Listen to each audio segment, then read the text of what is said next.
Well, hello. Good evening, everybody. This is Joshua Sell. We're back on a new episode. This is Composing Live, where we have a up close and personal look at how music is made. I'm your host again. This is going to be an interesting day of reviewing a library that is pretty unique in the realm of orchestral string libraries. And I wanted to showcase this because it's something that it was brought to my attention, and I was asked to review and see if it's something I'd like. Um, with that being said, I actually ended up using some of it in a recent project for a movie that I'm working on, and I was pleasantly surprised, by how playable it was, and also just the amount of different gestures and textures that you can get out of it. So I can kind of compare it to other libraries as well to kind of give you an idea. And I do have solo string formations up on the platform here today. So we're going to be doing that. This is by Fracture Sounds. And then I have their big brother or big sister library called String Formations. So we're going to have some fun today. So let's go ahead and talk about the library itself. I have the website pulled up. It might be just easier to kind of just give you a glimpse of what it looks like on their website. Solo string formations bring depth and emotion to your compositions with these expressive intertwining solo string textures. It's very subtle, very intimate for the solo side, and it's on sale. So if you guys want to get something unique and something that you can layer and supplement with your other music and other sample libraries, this is a very interesting one. So I hope what I am able to showcase today will give you a good idea of what it is. As you'll see here, there's different key switches and different gestures that we'll play around with. And I'm kind of just going through this real quick, but it was recorded at Nave Studios. There's solo violin, viola, cello, and and this is actually the same room that the bigger library, the string formations library, was also recorded in. There's some cool features like the arranger that we'll talk about, and then just different patches that you can choose from. This one's called the layers. We'll go over that as well. So with that being said, I think it's nice to shine a light on the players. I believe if we go up somewhere here, it will actually tell you who was recorded. I probably skipped that earlier. At least from my memory, maybe in the manual, it says who was actually recorded. But anyways, I don't see names here per se. Let me just double check again. They really should put that in if I don't see it here. Anywho's, let's just go over the library itself then. So with the textures and the chords, there's actually different patches. And so I should just mention real quick, you have the Chordal Textures, and this one actually is the one that I'm really impressed with. Chordal Textures is where you can actually play different chords. And I'm actually on the wrong one. I should probably go on the right one. Okay, and this one's called alternation, so it means that whenever I'm playing these chords, they're kind of going back and forth. It's probably more easy to demonstrate it with 2 notes rather than 3.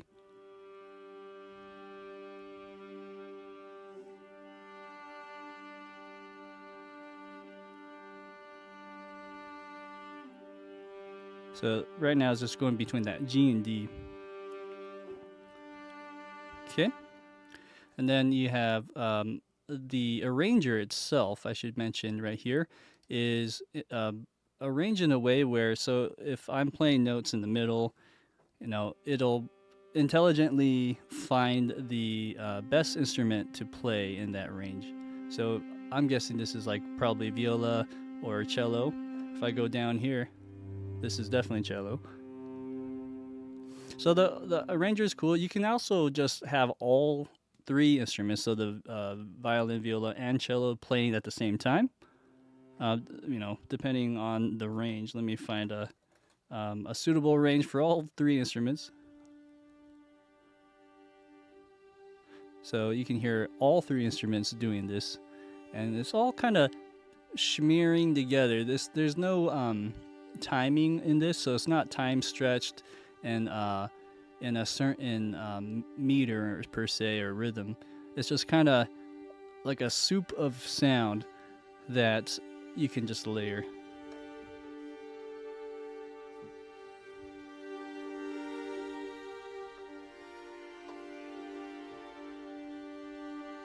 So, and what's nice about this is it works much like a pad in the sense of what you could do with it.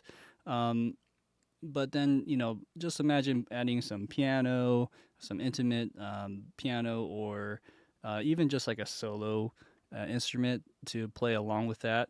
And it just sounds beautiful. So that's alternations. I'm just going to go through each of these patches, and let's try the auto again. So in the Ranger here, looks like Guy Shard's in town. Hello, hello. So this one's called Glides. You can hear the every now and then.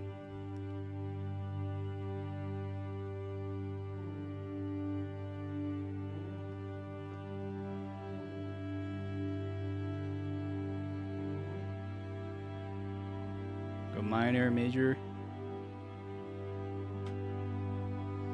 I'll put the pedal down and just start. You can also shape it.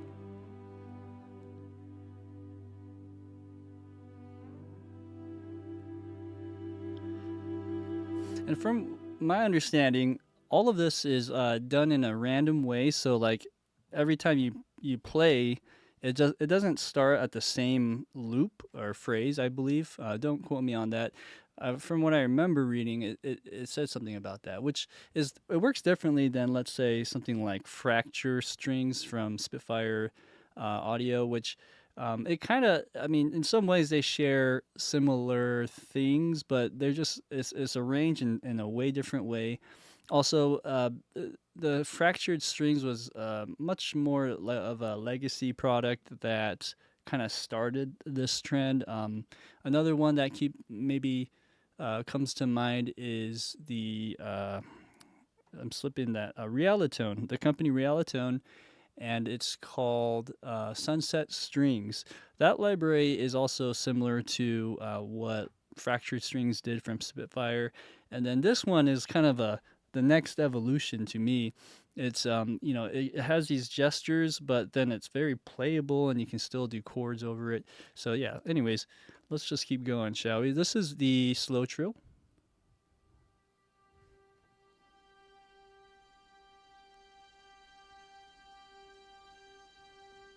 So what I'm going to do, I'm just going to let that just kind of go. I put the pedal down. Maybe I'll just jam with it for a second. And this is a Woodchester piano here.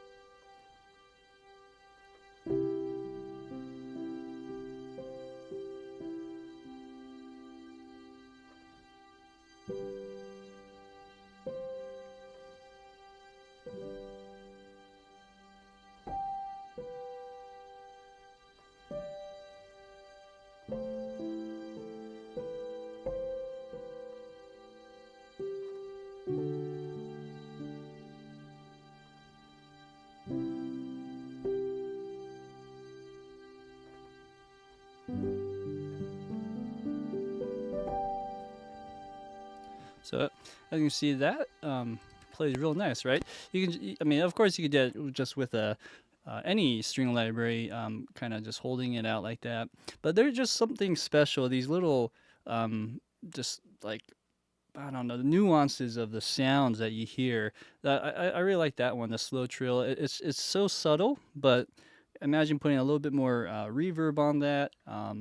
and just kind of making it sound more grand and more in the background. It really does stuff. Here's some shimmers.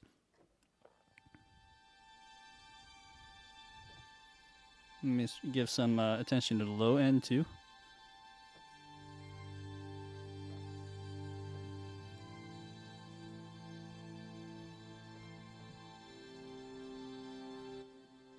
Sorry, I put the pedal up.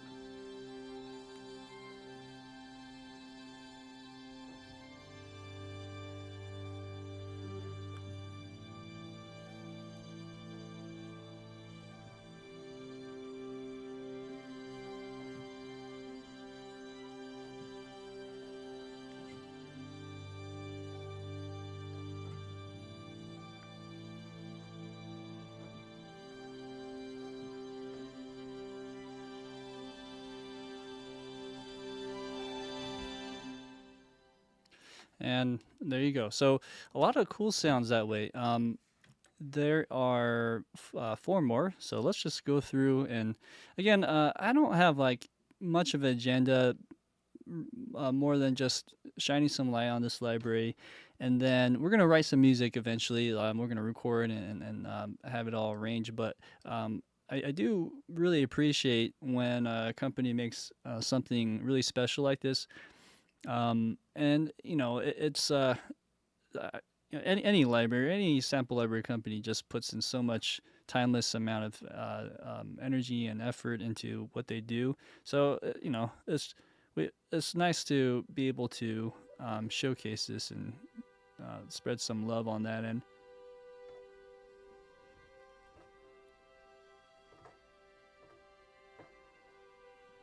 It's just so playable. It's really beautiful stuff.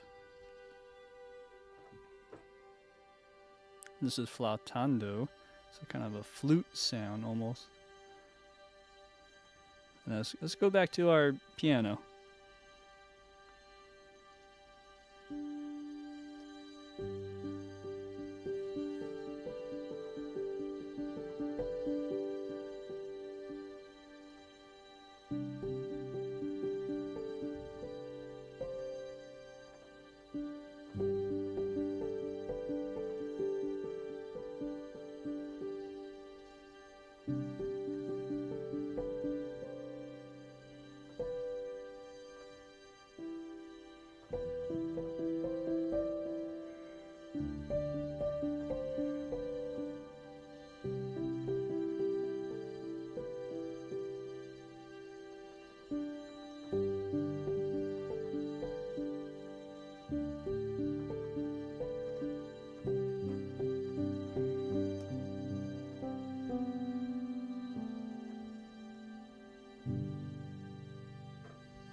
Okay.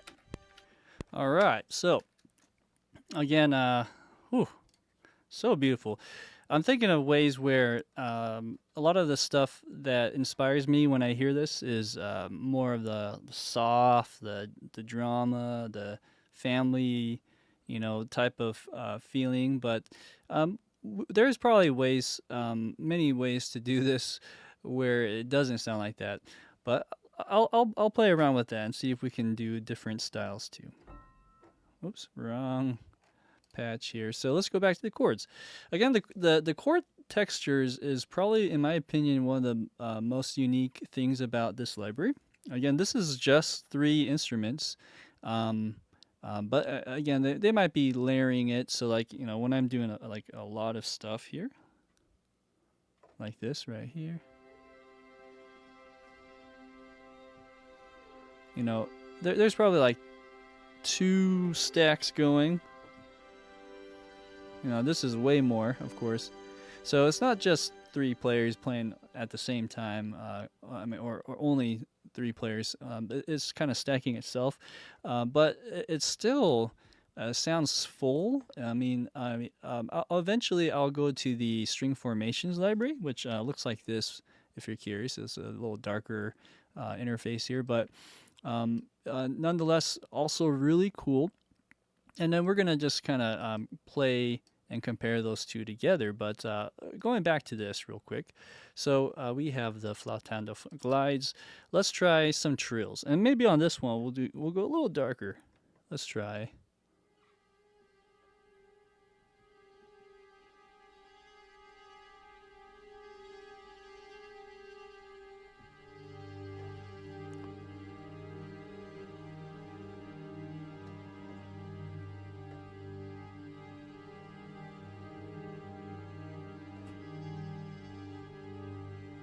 So to me, I play it like a pad, but you know, it's like you can do it all in one voicing, so to speak, which is nice. Let's try a different one.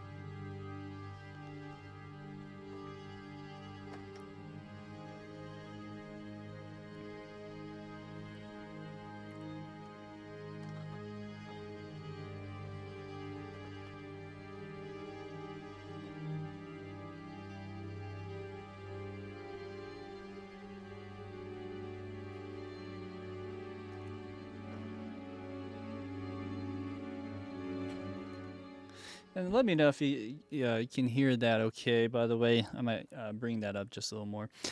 So there is the trills, and that's really cool, actually. I should also mention these this button here down below. You have intervals of smart, and then you have minor second, major second, minor third. So what do these all do? I played around with this earlier.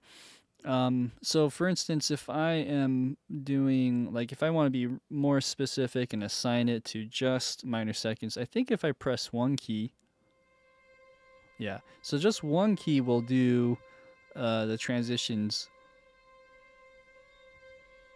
you know, and I don't know if you can assign this to key switches. Yeah, you can, or CC data, you can, it looks like. So that's really cool, actually. I don't know what you would assign that to. Let me just try real quick. So I'm going to assign it to CC5. Why not? And if I do that, I don't know if that will break anything, but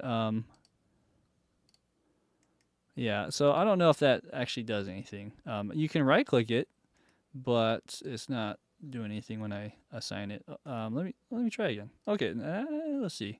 I see something now. So if I go up and down and up and down, no, I don't know. Well, anyways, that was worth a shot. Anyways, the whole point of this then is sometimes you want to just play one note, like a traditional pad or something, and then you can just do fourths all the way through. You can even layer that with like a octave below, and then maybe also a fourth above that, and then a fourth or a fifth below that, something like that. And that sounds pretty cool. Just right out of the box, you know, like there's just a lot of inspirations that you can just start with just with that. You know, all of a sudden you can add you know, some woodwinds, some brass, and you got a really full piece. I've noticed that some of these are not capable of going perfect fifths. That's okay. I think some of them do. Let's see.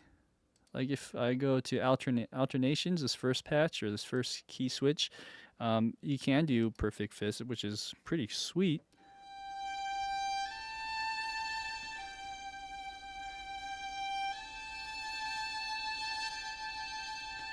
Sorry, that's minor second. Oh, okay. This is probably where that learn your MIDI thing came into play. That seemed to be working that time. Oh man. Well, so yeah, I'll have to play around with that learn MIDI CC thing or assigning it to certain CCs. But anyways, that seemed to mess it up when I moved CC11.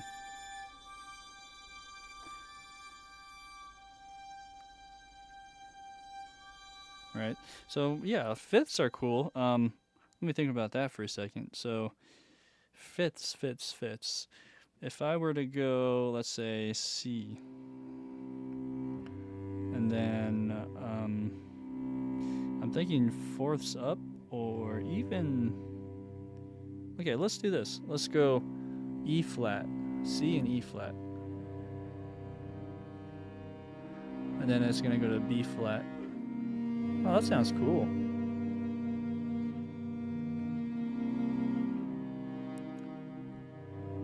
let's try messing around with that for just a second. Sorry, I skipped flautando shimmers. I understand, but let's just mess with this for a second. So this has almost a rhythm to it.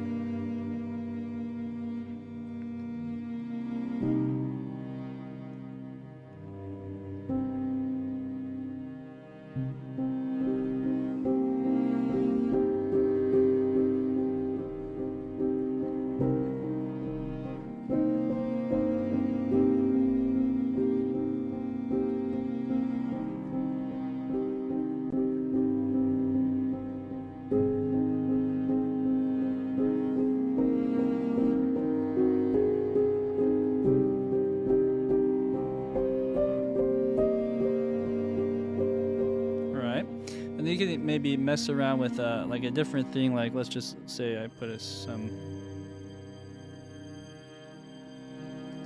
and then again.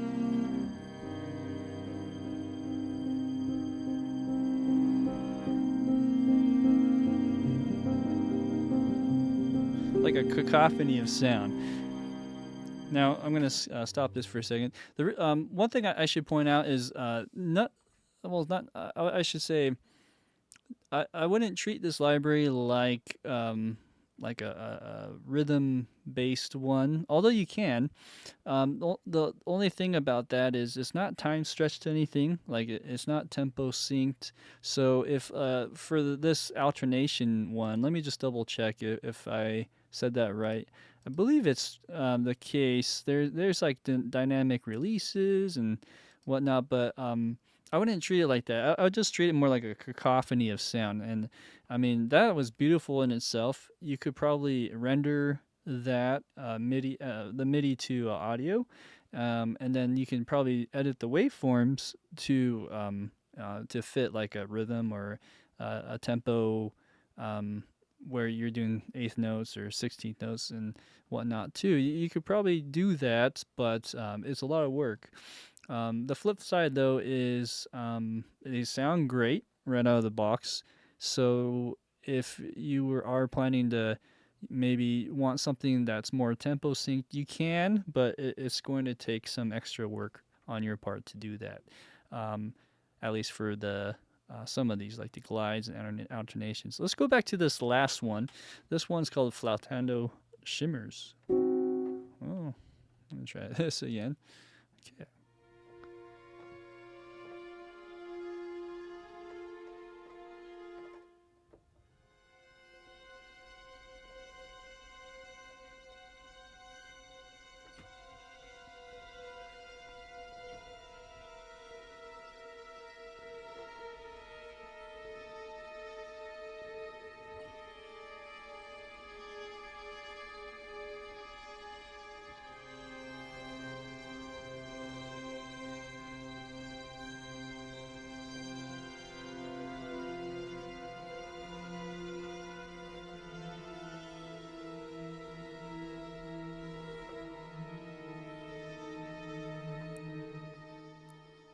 All right, great.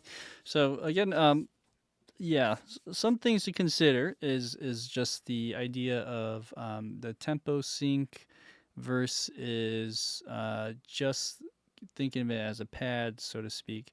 But I mean, it's I would imagine it's so much work to be able to do that.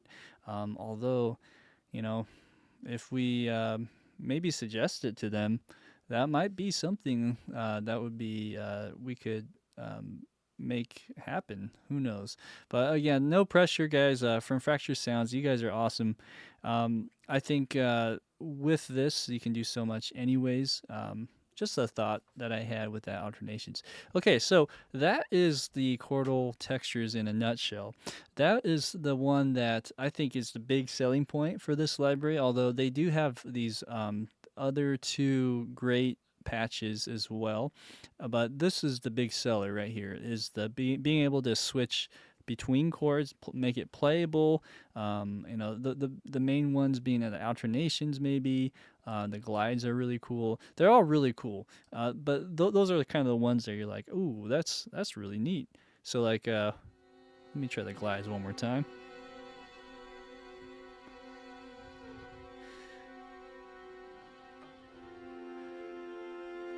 And I should probably just do 2 notes because I realize that they're detecting the notes or intervals.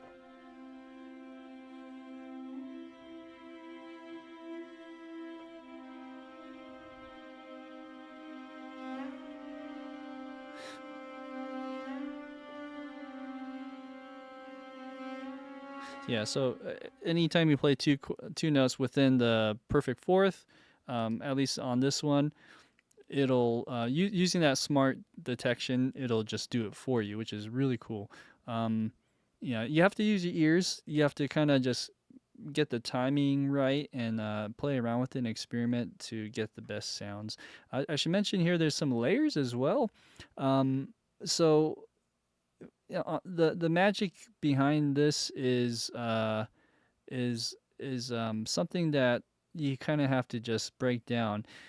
Most libraries do have some kind of layering system, I've noticed, and so one thing I like to do is to test out a library is actually mute the extra stuff or just mute the sounds that you don't want and just finding kind of the essence of the sound. And I noticed that they do layer these three just out of the box. So if I were just to do the raw string sounds, let's hear how that sounds. Okay, so that is a lot more traditional, like, right? I mean, orchestral. I mean, there's still reverb and stuff, but there's something special. It's just like the secret sauce that Factory Sounds figured out is adding these little things that they call etheria. I think you can change these. They're just like pads. They're like more like synth stuff, but you know, you add that on top of what we just did.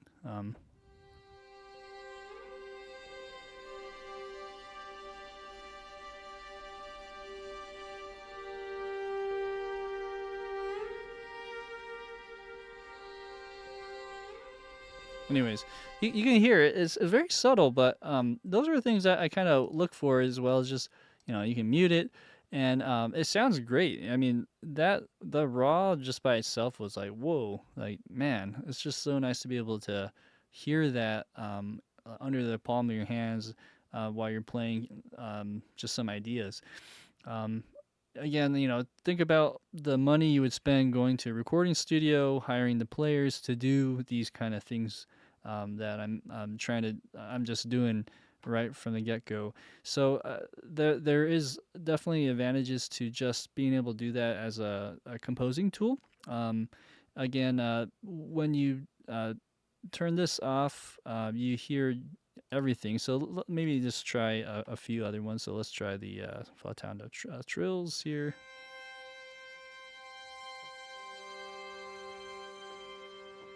Now let's do the intervals within the perfect fourth here.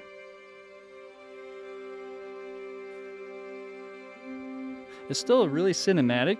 To me, it just sounds more pure, more like you're sitting in a studio or on a stage. But as soon as you unmute these, it just sounds like you're in a film score. Let's try again.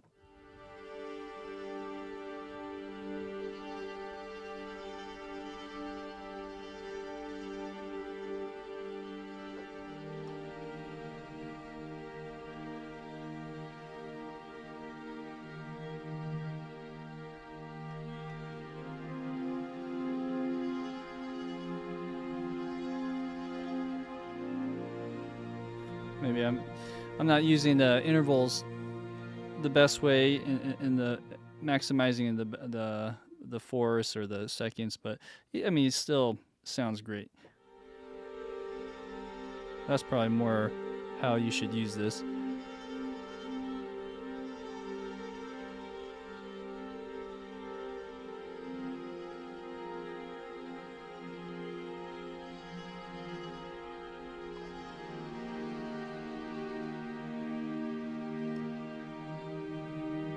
Anyways, so wow, it's amazing. That's solo strings formations, solo string formations by Fracture Sounds.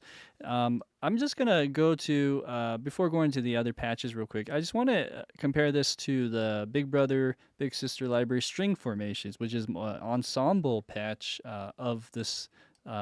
Same thing, and this is actually the predecessor. It came before solo strings. Solo string formations just came out last week. And this one was out a little bit before that. I'm not sure when, but one thing I want to show you is the different patches. It's similar. It doesn't start the same. Like the first one is flutters now, whereas the solo string formations, it had alternations first. So you still have alternations though. But let's try that first. And you can hear right away. This just sounds bigger, more full. Like you're in a big room. I'm going to turn this off. Oh, actually, you know what? Instead of turning it off, let's mute it. I'm just going to mute this and try again.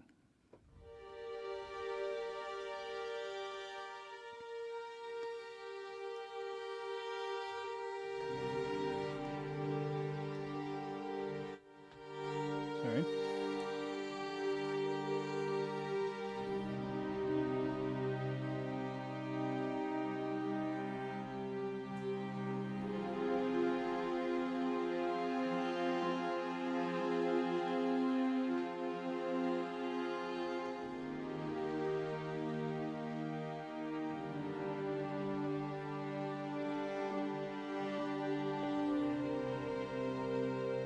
Anyways, it sounds really similar in the way it behaves, and it almost sounds like if you were to not A and B it, you might be like, oh, that sounds like really similar. But I'll play the first one now.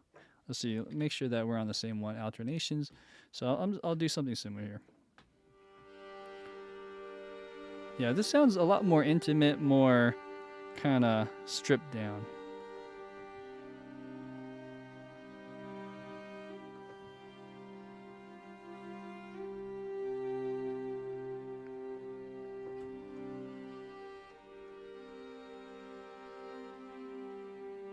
Okay, so let's try that again one more time.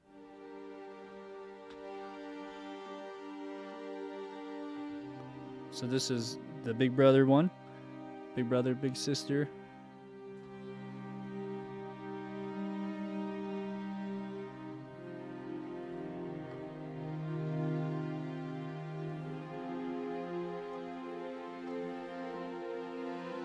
Anyways, so you can hear how it's it is more full. So there's a big difference there if you're attuned to the sound and what you're going for. Okay, so that's the chord textures. Now let's go into the second patch. This one's called Unison Textures. And Unison Textures doesn't have that smart interval thing, so it doesn't go back and forth on notes. But this still has that whole kind of progressive movement of such. And this is probably more closely aligned to, let's say, Fractured Strings from Spitfire Audio.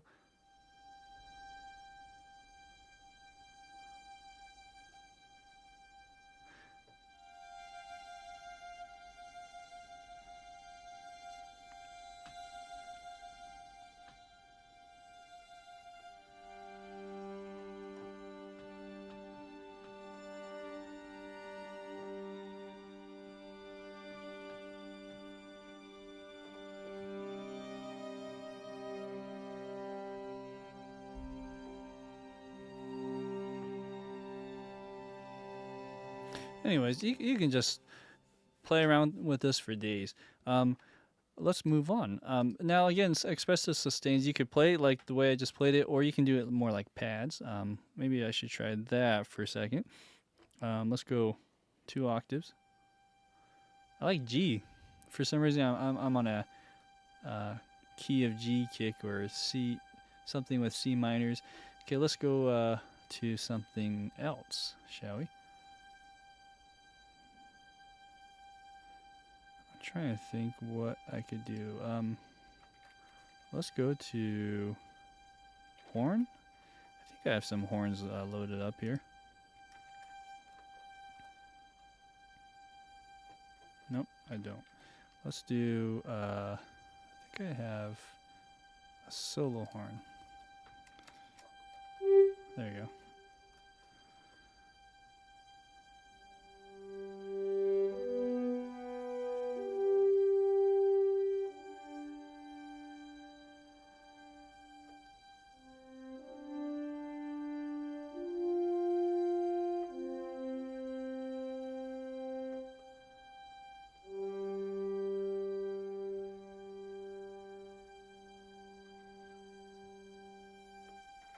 And then, you know, with this, you can add one of these chordal textures. I think I'm on the alternations.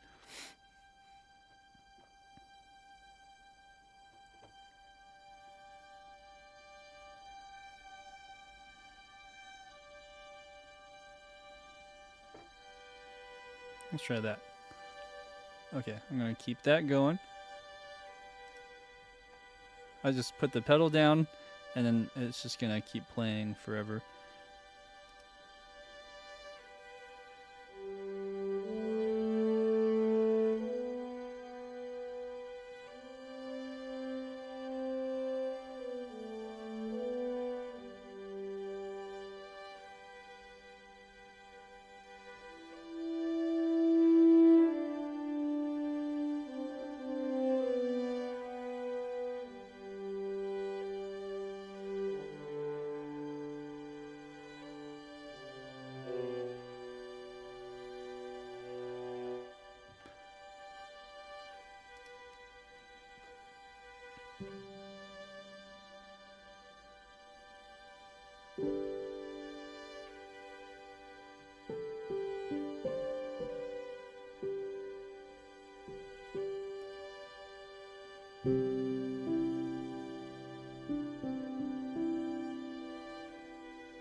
And you probably have to change the chord there with the little pads above.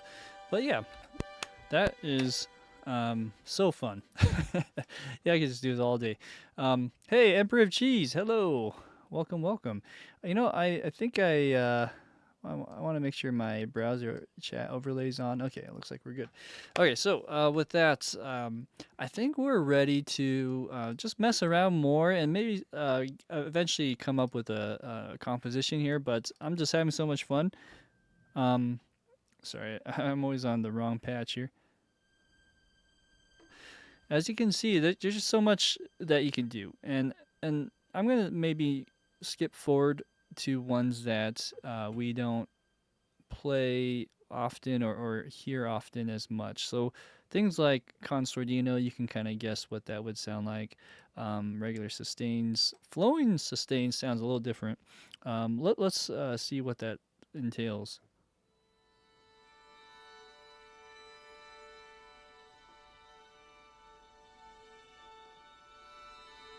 Oh, that's cool.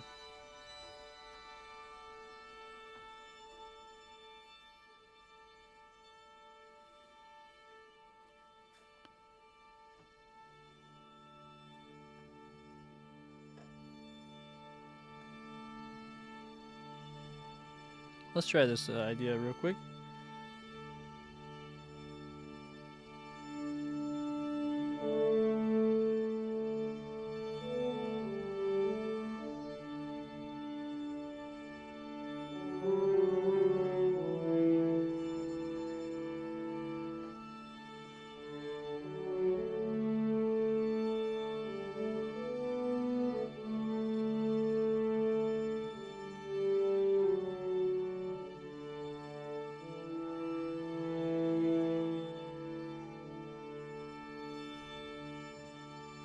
Wow, so cool. Yeah, I don't know what that was doing. It sounds like it's like reattacking, so the bows are doing things there. But man, that is cool. I really like that one. That has a lot of character to it. Let's try so concertino, we can guess it's just a muted string, kind of like the regular but muted. Let's try the brittle sustains.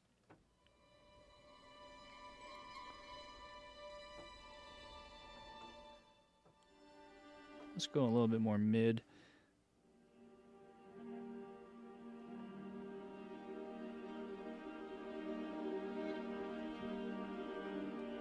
Wow, this kind of sounds like a soundtrack from Broadchurch or something.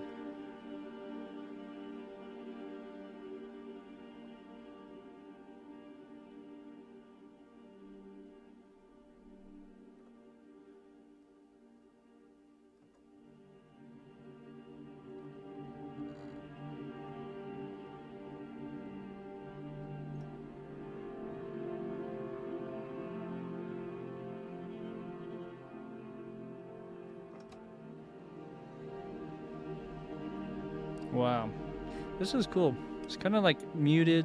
Sounds like concertino a bit, but it has that sort of similar sound as flowing sustains, but muted, I believe.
That's fun.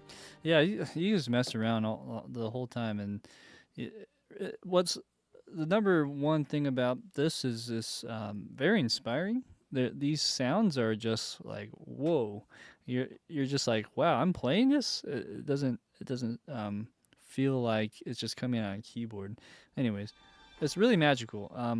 I like this patch a lot. So this one is acting like a pad, but not really. You can play like a string library, basically, like you know, any of these that I have down here, like this. Is this on? I don't think this is on. I have one of these guys on.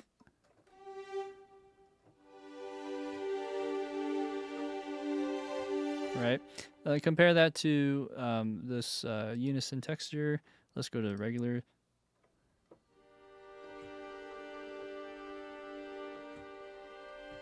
Again, there's this the secret sauce they have with these extra things, but I mean, you can still play it pretty well. It's very playable in that way, and I think there's other things in play like the release time. I think you have to go in here. Yeah, so there's different release times. You can change the attack, so that makes it a little bit more playable too. I think. So if I'm letting go, it just decays right away. But yeah, you play around with it. You find your balance point for these libraries. Okay, this is the Trato. Wow. Okay, let's see here. What can we do here? Let's go more in the mid again.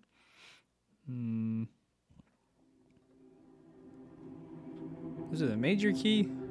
But it sounds so dark just because of the texture.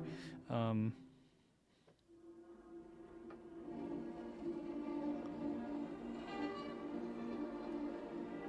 wow, this is cool. This is really cool. And then there's sporadic texture. Wow. Yeah, this is more that cacophony of sound. So whenever you're working with that, it's kind of interesting. You can do a lot of experiments to find what works for you, but I think what helps me is to think of it as like a arpeggio almost, even though it's not in time and tempo sync. Like so, for instance, if I play a chord like C minor, but then I go like 1, 5, 3, 8, like in that order, then it plays those notes like an arpeggio, something like that. Maybe go a little slower, like that. I don't know if you can see the keys I'm playing on the screen there, but you can kind of time it that way, or you can just do like a bunch of notes. So let's just try 2 octaves and let's just see how it sounds. Sorry, let me try that again, but without all the black keys. And put the pedal down. So you can mess around with that. Maybe 2 octaves is too much. Maybe let's take out the 4th and the 7th and just play those notes. And then try it again down here.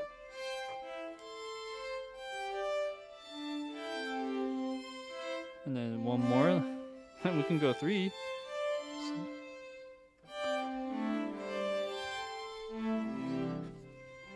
Okay, I'm gonna keep that going.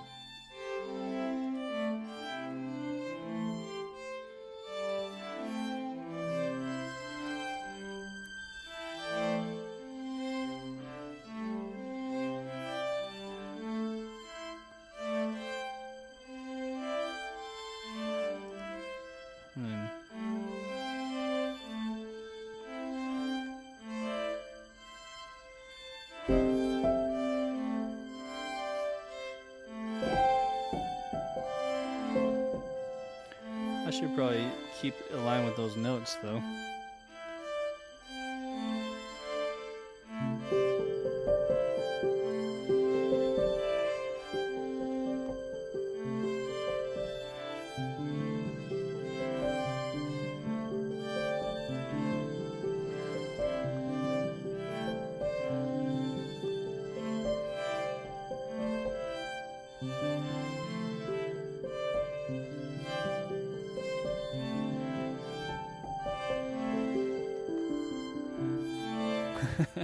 Okay, yeah, experiment. So that one's really interesting too. All of this really is just a playground of different sounds that you can do just with strings, right? I'm sure they might even do, who knows, like just an idea.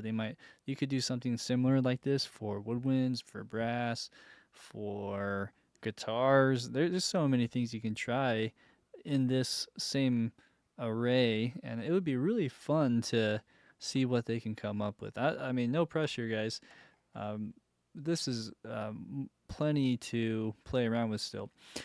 So what I should also mention is these are just one of the main patches. I should also just bring up that there are some extra ones. If I remember correctly, you have solo string formations. Well, okay. So there are layer blends. I think in the Big Brother library, these string formations, there's some extra stuff that you can choose from. Let me just bring that up real quick. And again, that's just more stuff to have. Let's see here. So you have this main instrument. Oh yeah, so over here you have additional Unison textures. But anyways, that just gives you some more options. I'll just load that up so you can see there's like some stuff like droplets, which probably is something similar to that sporadic texture that we just heard, but in the ensemble format. Um, and this would be the additional. I'll color it red as well. Okay, so I'm just curious. Oh no, this is pizzicato. Oh, that's cool.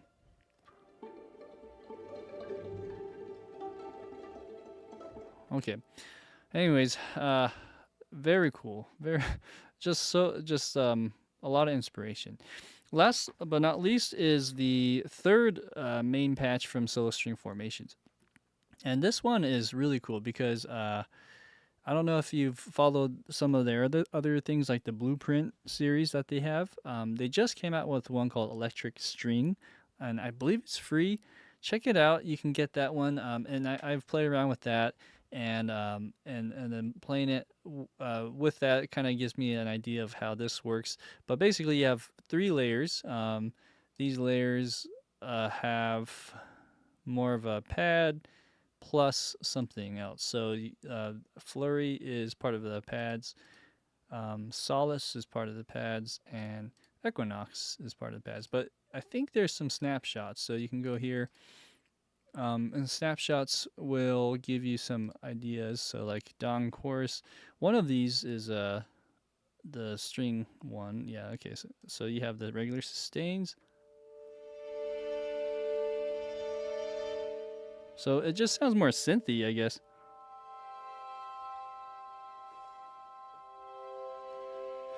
I'll play around a little bit.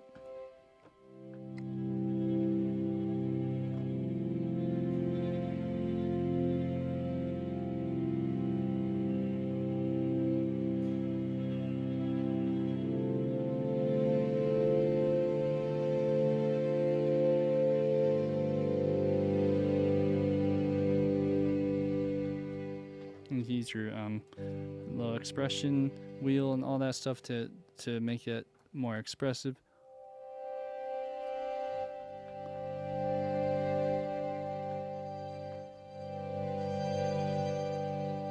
Yeah, so the layer blends is really cool. It's just a nice add on to everything else that you have. Let's try one more.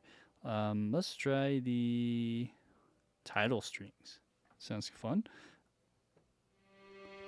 Okay, so this, just to break it down, you have regular sustains plus the brittle sustains together, and then you have this layer of trato. Oh, so these are all strings. There's no synth on this one. It'll be interesting.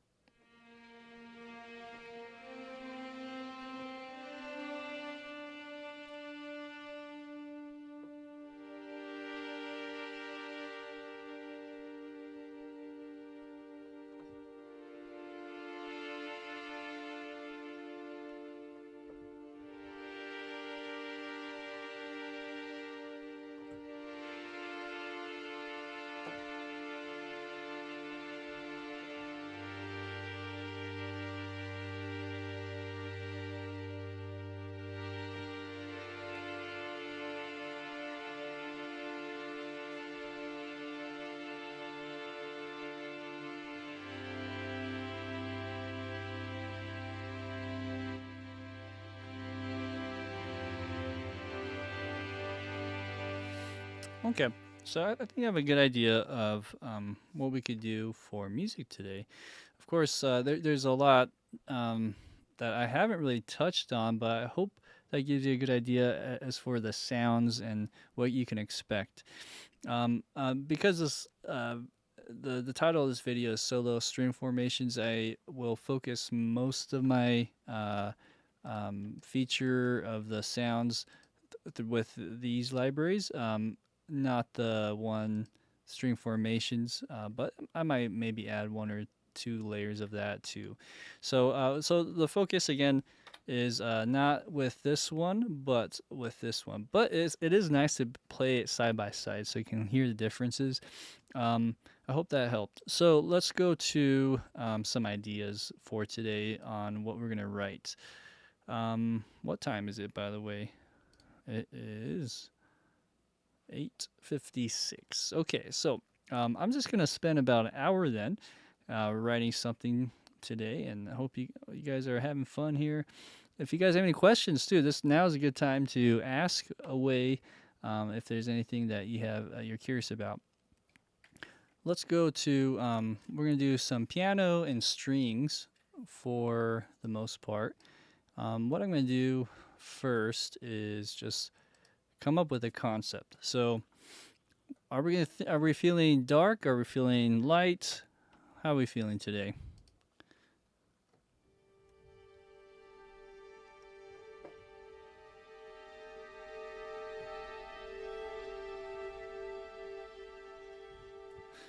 Hmm.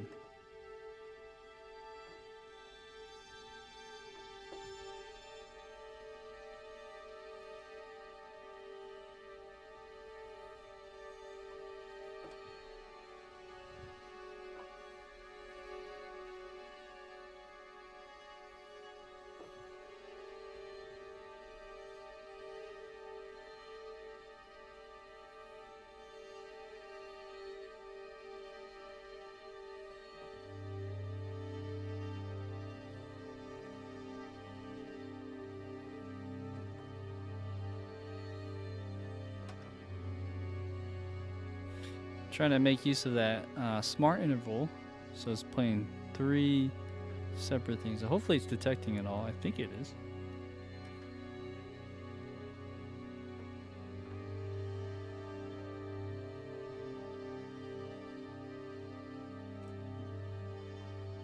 Okay, so that's more of a dark sound, or doing something more light. So light and airy, using the same flautando, why not? So we go.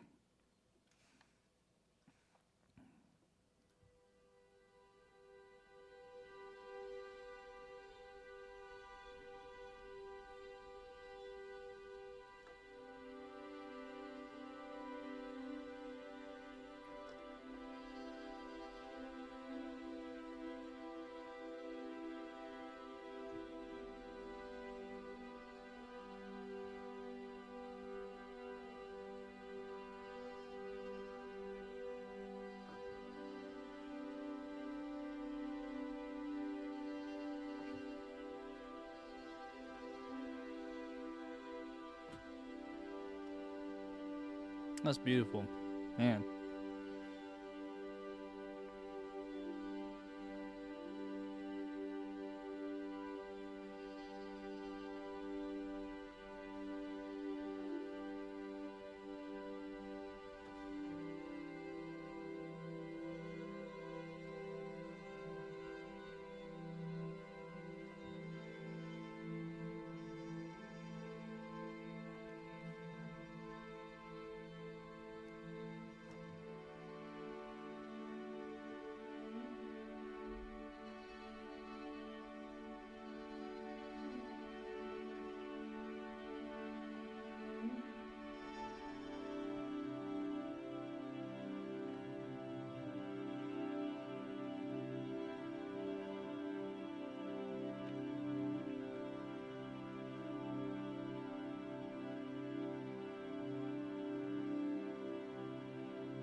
Wow. Okay.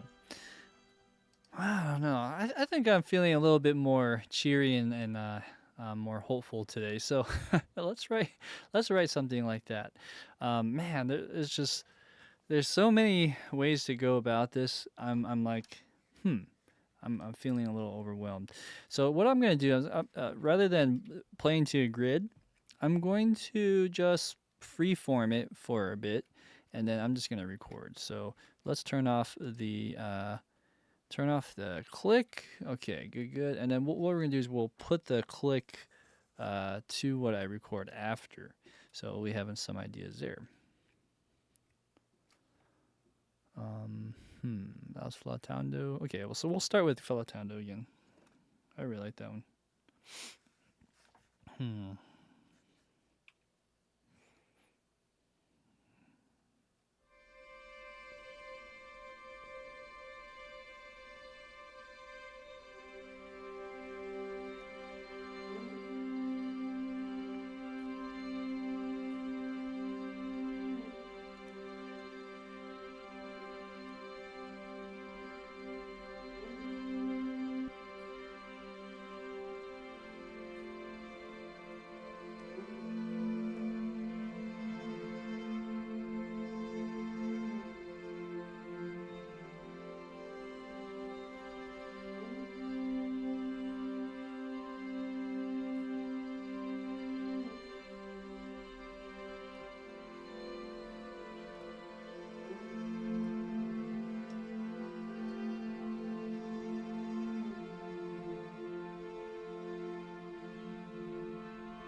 Okay.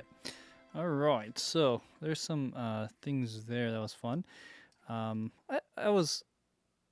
think there are certain things I was just kind of holding on and just thinking more, but there are some ideas there that I think we could use. So, um, besides that, that's just the flatando glide. So I also want to just see how that would sound with a little bit of the glides. Here we go. Maybe in the same key.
Hmm.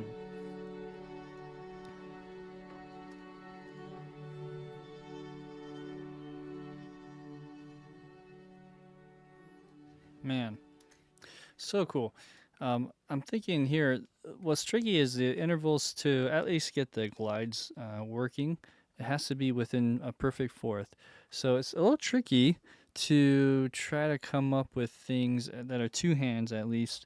I'm thinking out loud, might be better to sort of like get an idea just with, you know, one hand and then maybe use another layer to control like another voicing below that or above that to get the full control of the volume and just what you could do with this. So that's my thought.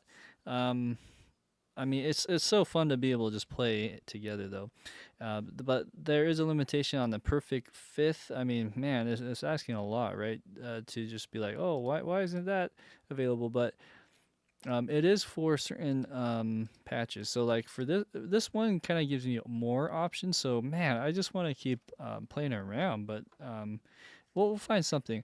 Let's do this one for a second. The flautando alternations. I'm gonna record this too, just to get some ideas going. And let's see how the perfect fifths would open up some more things for me. Here we go.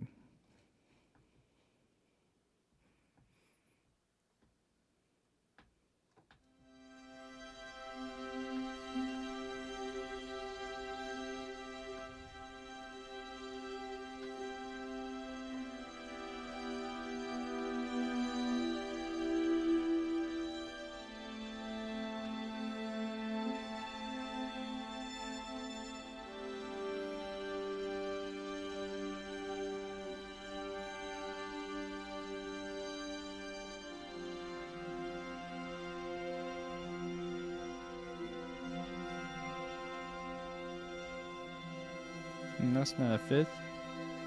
There you go, there's.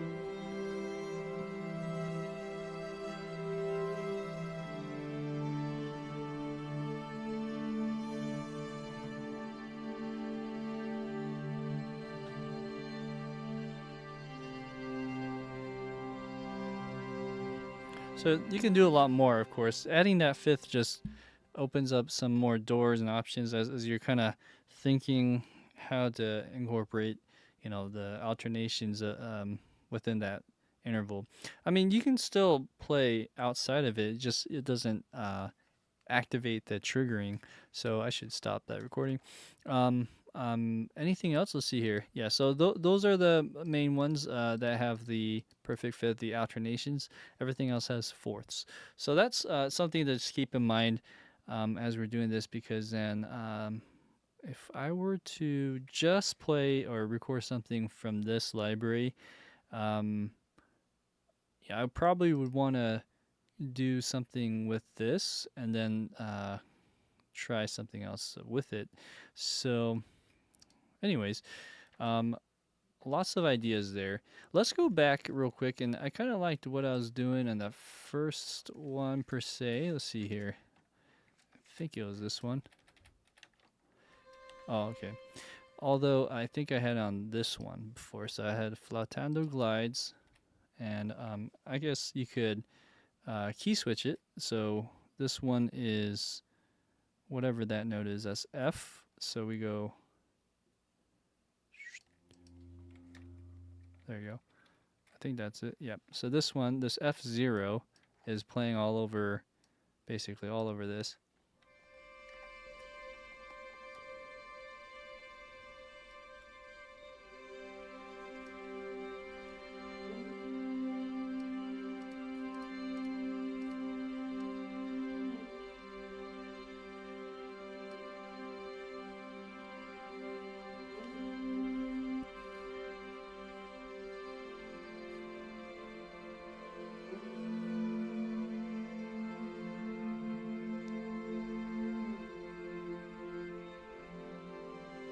I really like this interval that's happening here. And these are just glides.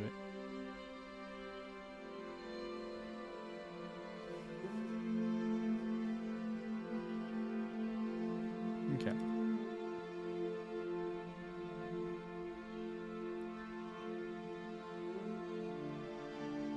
Just me kind of thinking as I was playing, is like kind of hanging on, like, so there's a gap there. I like this. This color here is really nice.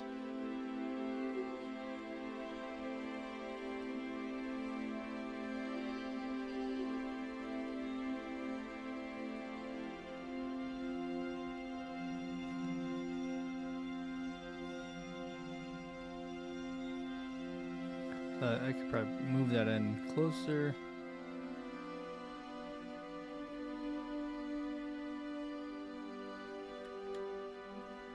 Cool. So as I'm playing this through, I really like this first idea here. So this is kind of more of a sketch than it is maybe putting the tempo track to this idea right away. I still can do that, but I can't do all these notes. And then over here, I there's some kind of transition.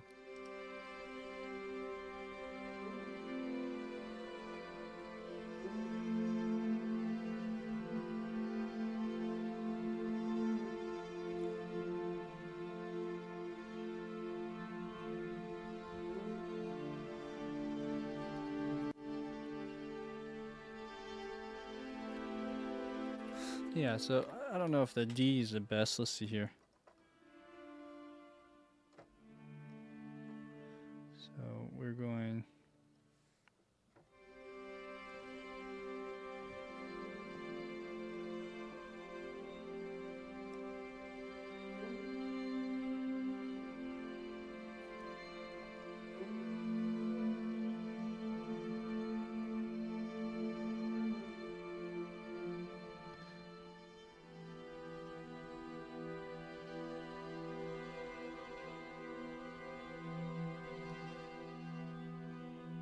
What did I do here? I went.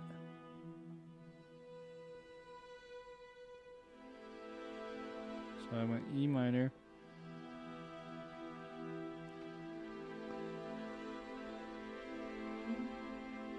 Okay, so I'll change that chord and then.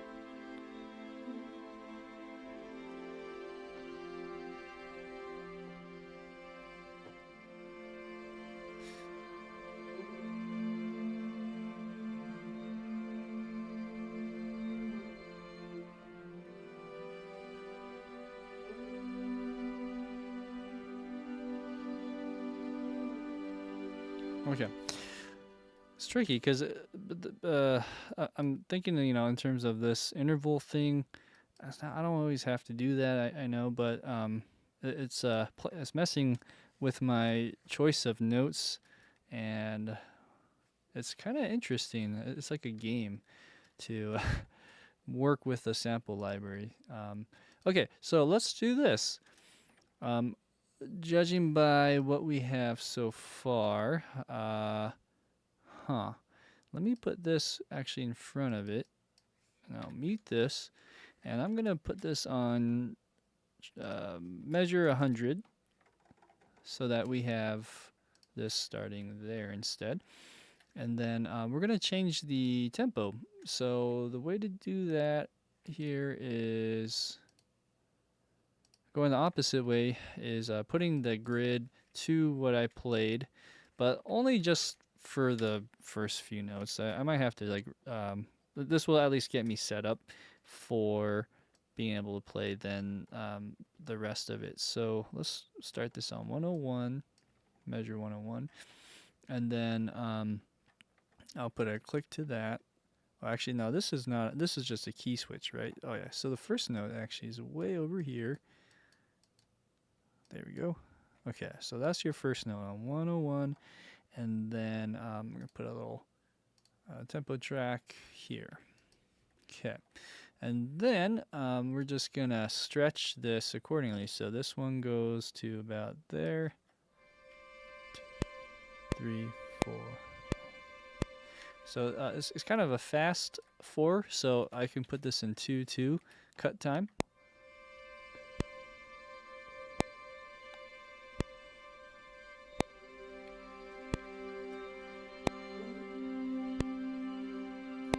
Okay, and already I'm thinking, oh, that's kind of a little long. So what if we got us to here? Let's see here.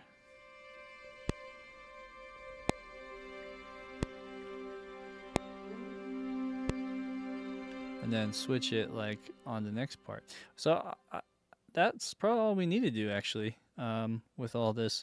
But before jumping to conclusions, let me just move this over. Hold on, let's see. There we go. I'm just gonna move this over manually, so you kind of maintain all the relationships between. But at least for this note, we're gonna move this in, and then what we're gonna do is we're gonna just do that, glue those together. Let's listen again.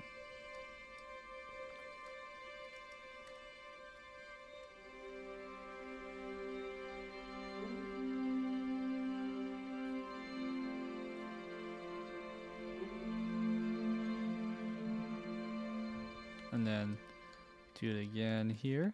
Okay, so yeah, I think, well, I don't know. I still want to hear how this would be with the tempo.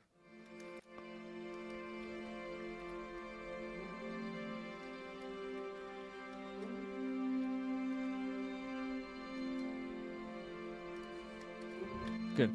And then there's something I did here with this B and A. I'm not sure how this would play with that, but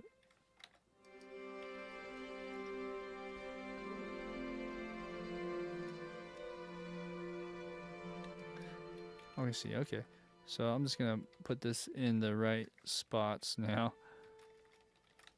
as intended. Okay, here we go. Again, one more time. Start here.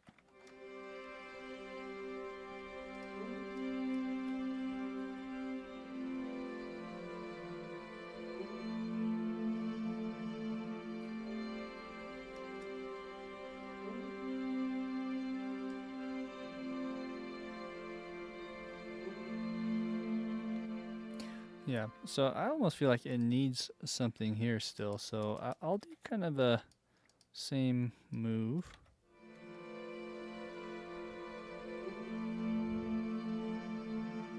Okay, and then this part is gonna change, but here,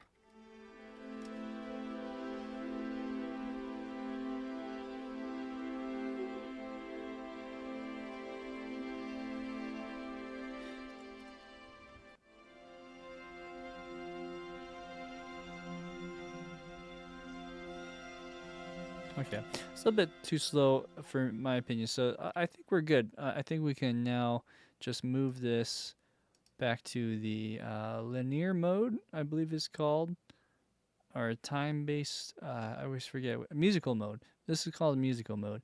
Okay, so going back to that, let's do this change. So instead of D, it's going to be E minor. That's what I decided. And we're in the key of C right now, C major.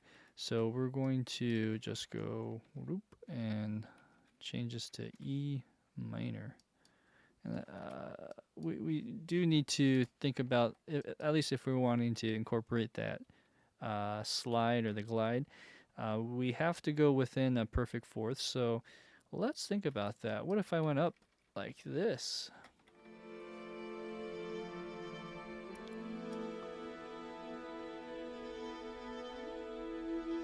That's cool. And then maybe we move this to that chord that I did after, which I really loved. It's like A minor ninth chord. So I did something like this. Maybe I'll add an E down here too. Why not?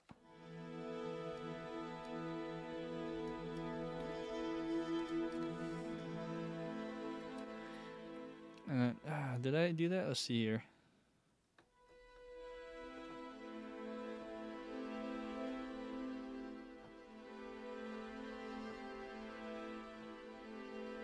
So I think I need to just move this up here. I think that's sort of what I was doing.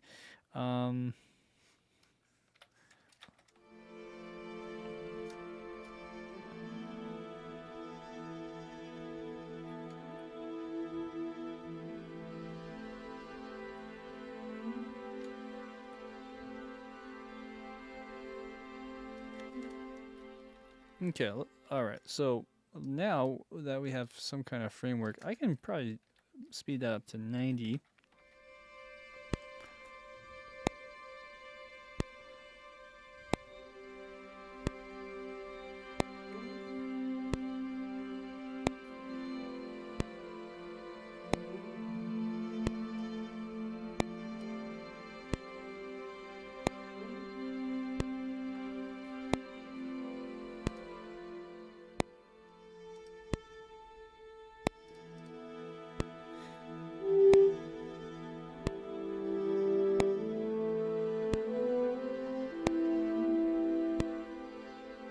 Okay, I see. So this needs to go half that time.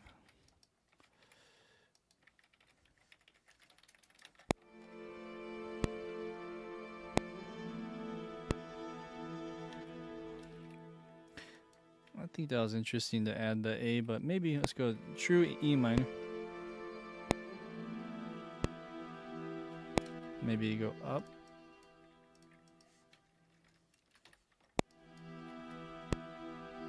Or maybe we go like that.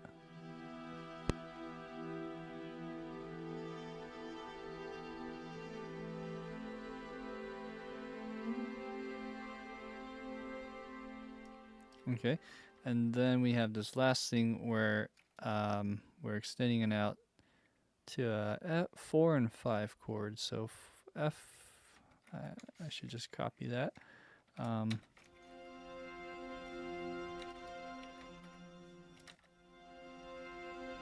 So this isn't doing that slide though.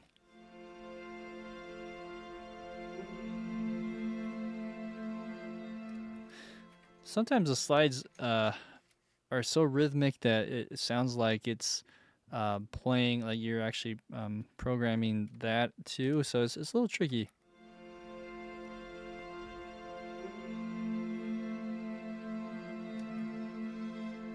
I mean, either we slow it down here or we just create it that much longer. And then we have this idea. So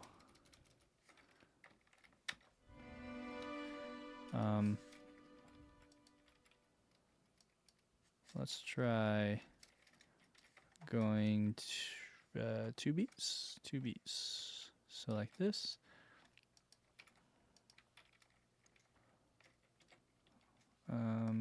What am I trying to do here? There you go.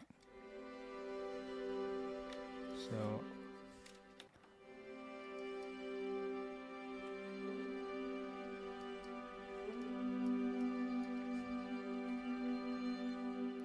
okay. All right. So so far we have this chord, which is basically we're hanging on. Oh, it's a key of C major. So we have this. So that's the starting part. Now I'll put a marker. This part here we have. It's kind of doing like a G and an F. Or sorry, C and an F. Almost like a C11 chord. Is that right? Let me think about that. C11. C13 chord. C.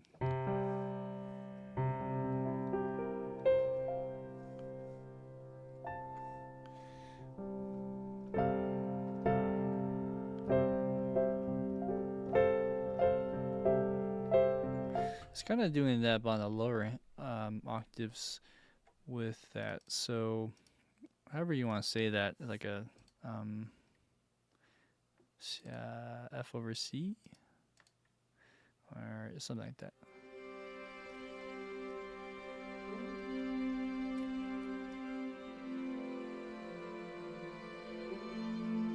Or we can just call it an F. Let's just call it an F. So we'll do F and then do this again.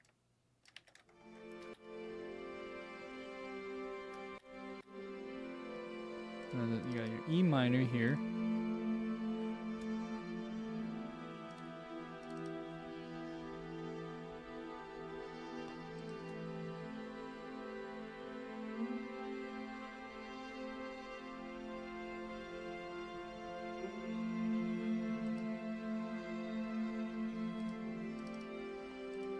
We'll fix the voicing there.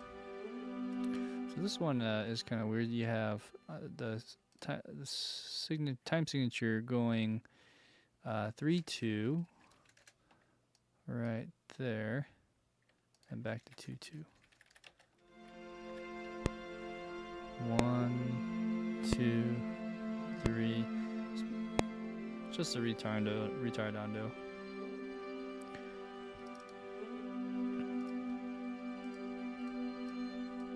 Okay, so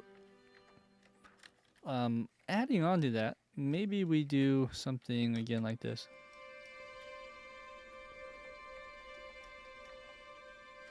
Let me just listen to this.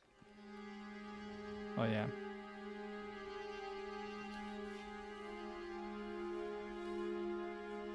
It's a cool B section.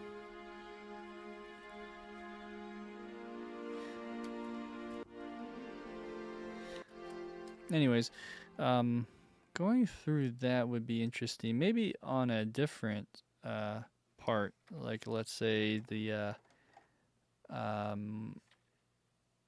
guess I can use a key switch, huh, and change that. So let's go to something else. Let's try now the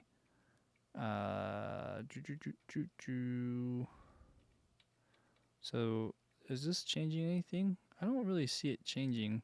Oh, there you go. So if I go to glides, just the regular glides, how do I do that? This one right here. So that's C sharp 2. And then I could activate that to play in this area somewhere. But anyways, that's something we could do. I'm not sure how much time we have. It's 9:30. Okay.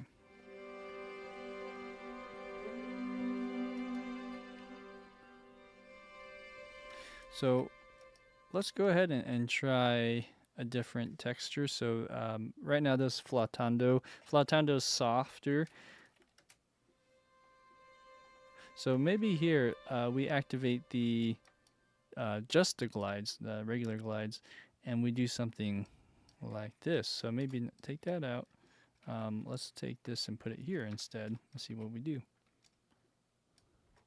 Oops.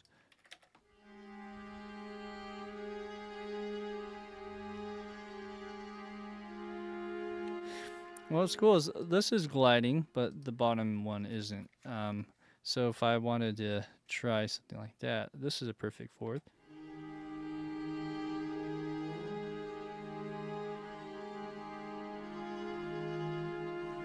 So like we're modulating here to E flat kind of thing.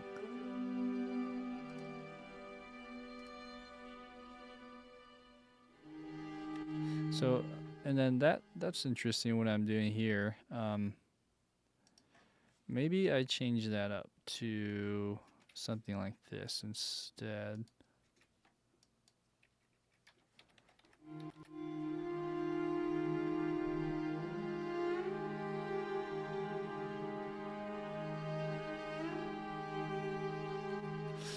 Like that, or it was kind of cool the other way, huh? If I were to go, let's say A flat, how would that sound?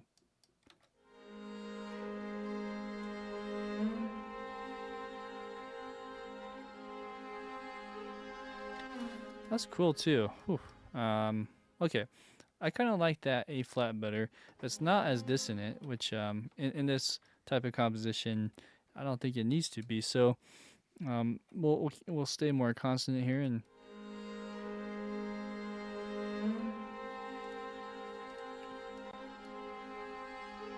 Then maybe we go a bit faster.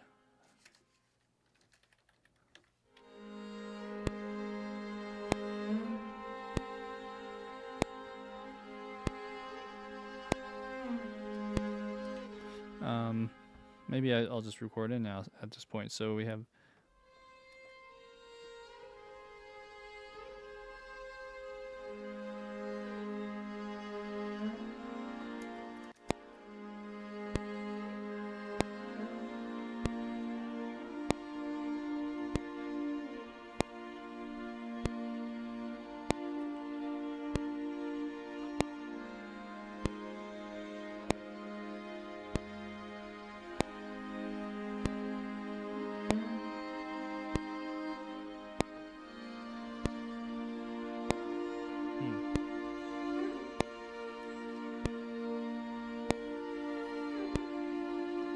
Okay, I kind of like that idea. However, there's certain things I couldn't really do on the fly. So for one, I think taking advantage of those intervals for the glides are really important. I'm just thinking how we could make that work.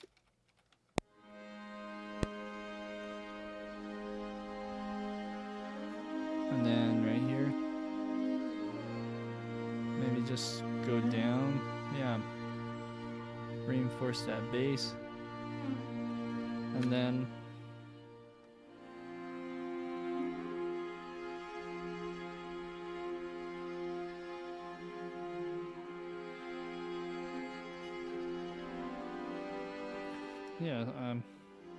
yeah, F minor is interesting.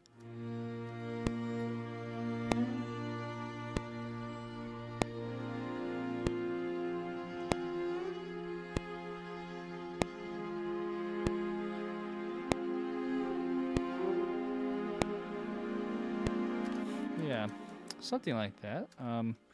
Just thinking here. But what if we went?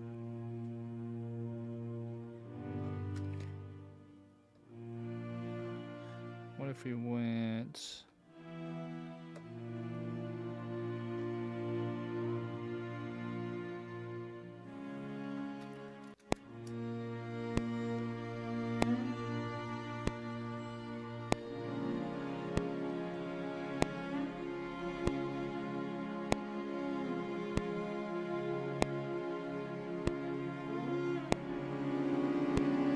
Well, I think the pedal's on. Let me fix it. So what if I go pedal? Oh yeah, look at all that. So I forgot these pedals are shouldn't be there. That was part of the original sketch. So hearing that in context, let's go back here. I think I can erase all this.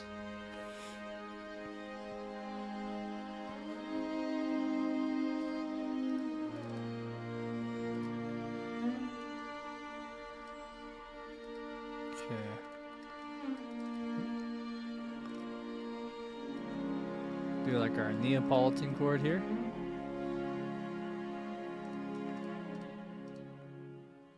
And then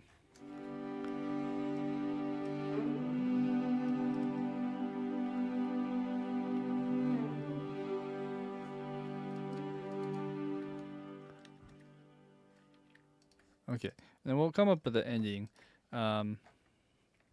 Maybe the ending can go back to something like this, where we just do this back and forth thing.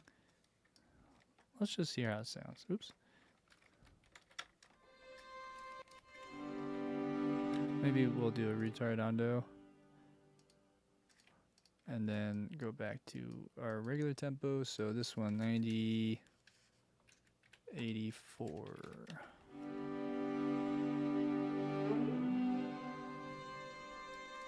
We'll shape this too.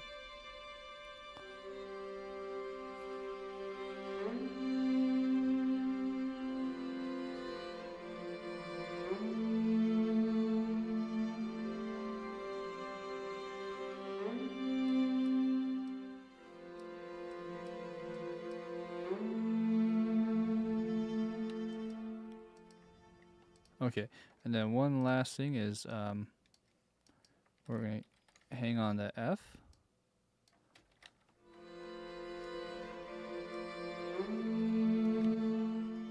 And let's try something like this. C. C, G. So that'll slide, and then what am I thinking? C and E. So the only one that's not sliding is this bass line.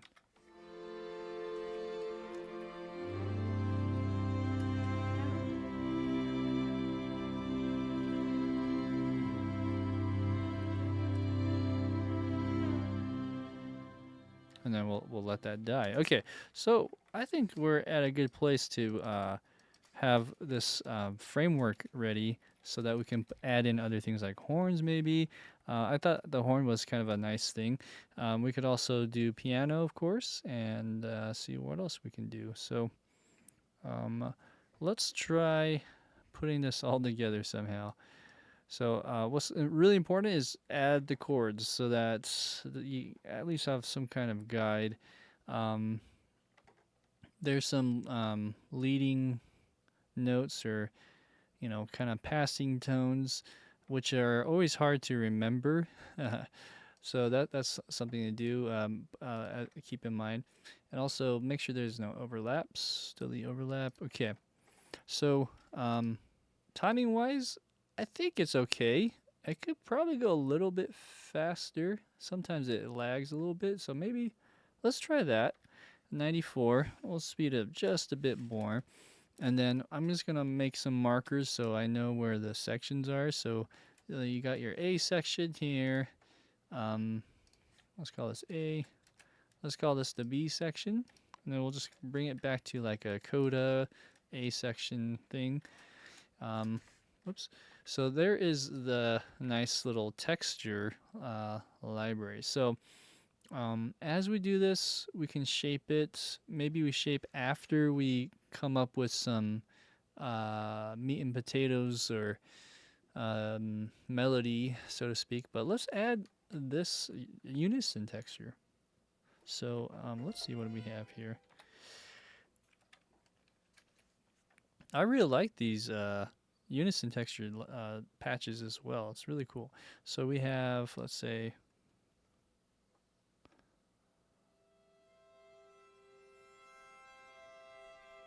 I really liked this one and this one. These kind of sporadic ones.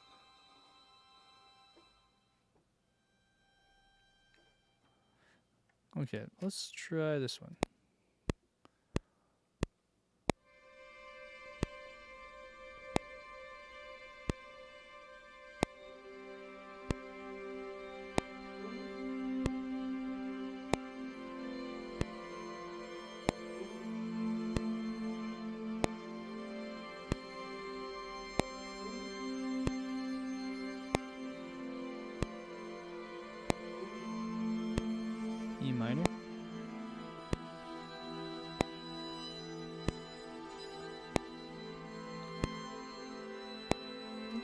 Let's see here.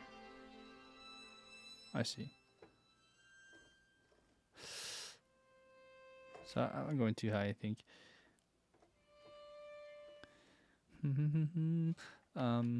If I were to pick one note from this kind of chord progression, what would it be? E, F, C, G?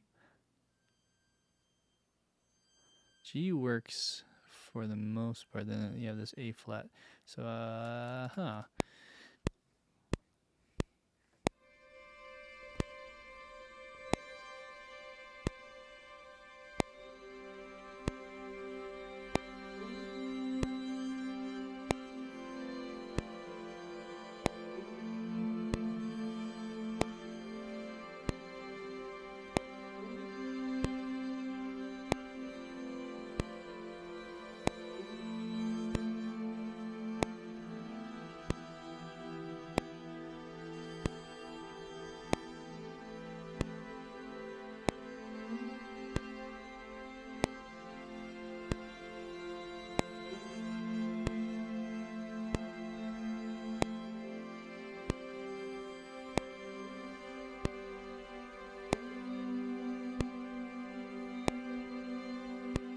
and change.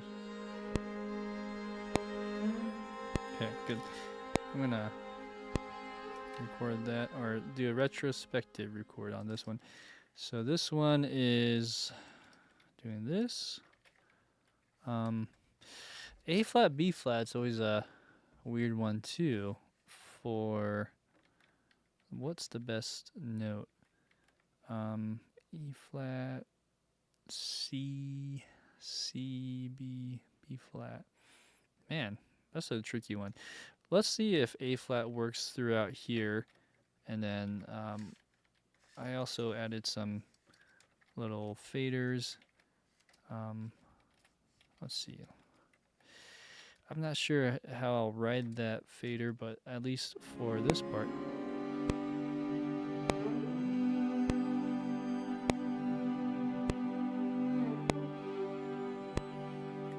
Cool. And this one, I feel like could just be slightly louder. So let's add about that much in. Let's add some more reverb. Make it sound a bit bigger. Maybe 3. Okay. So same thing here. I think all of this can be just a bit louder. So that way you guys can all hear that a little bit better. And then at the very end, I think let's go back to G, right?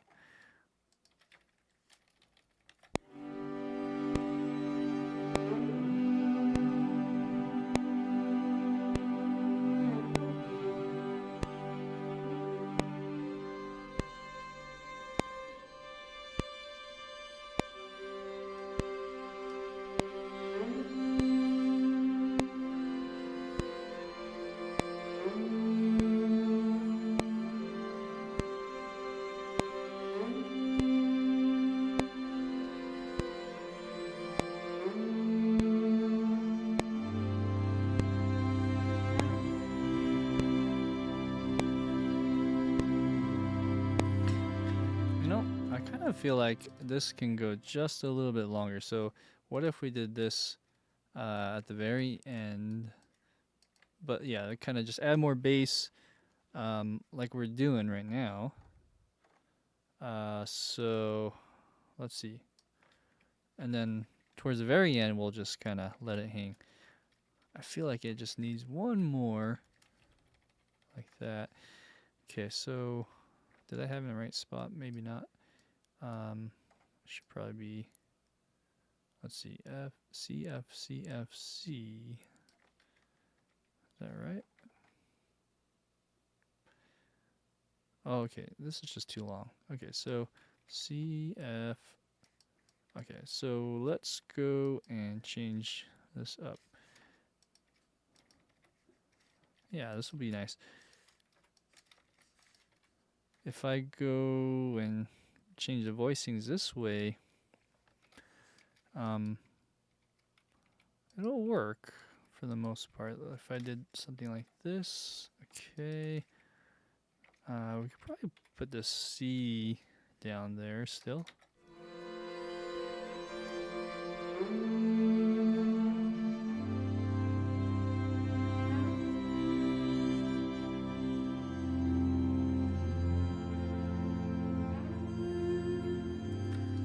Although that C is activating other things, so maybe we get rid of the C there. Okay, let's try again.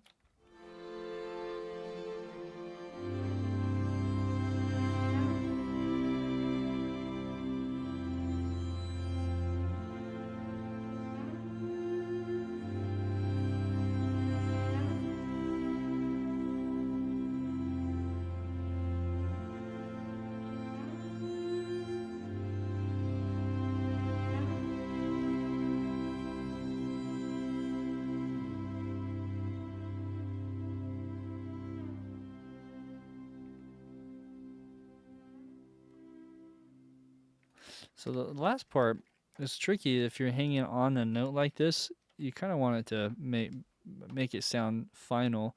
So I might just change that key switch to something else completely. Like let's say a shimmer. Let's see. Does that? Which one is that? I guess I have to play. Let's see here. So the shimmer is that note, D sharp. Okay.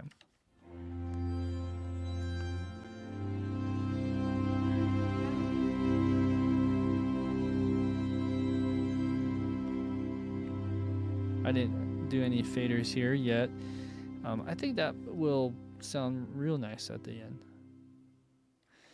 Although, it might be still triggering that other one, shimmers.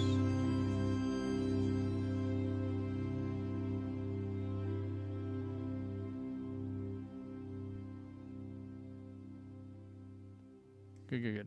Okay, there you go. I'll make it even quieter by doing that. Alright, so we have that in place. So there's 2 patches that we got going on.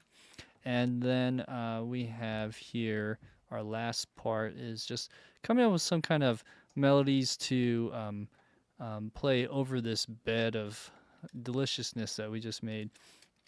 Hey, Sam. No problem, man. Oh, yeah, some friends from Mexico over. Well, awesome, man. Okay, we'll see here. We are right about to the point where we can start doing other things with this. What's fun is just kind of making a framework of all these sounds, and then the rest is just icing or frosting on the cake. So let's see what we can do here. I was thinking piano initially, so let's just try a little bit of that.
just gonna cut off around there.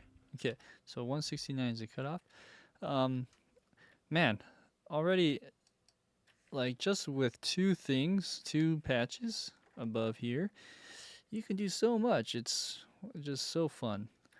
So fun. So thank you. Hey, thanks, Sam. Appreciate it. So over on piano, that's one way to skin the cat, I guess.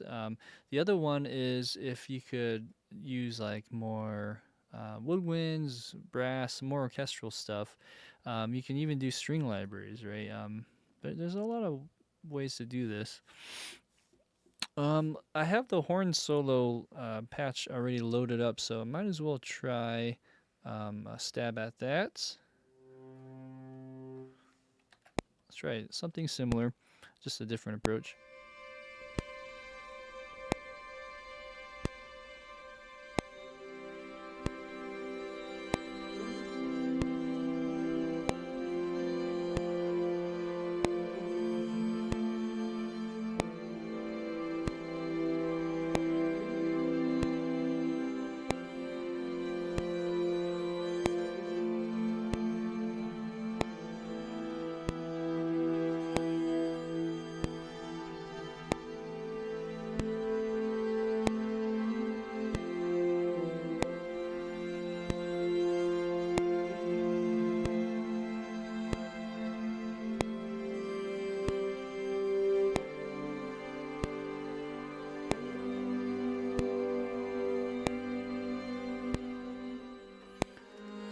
Cool. So there are some bad notes, but I think this would work real nice in the right context. So if you have here E.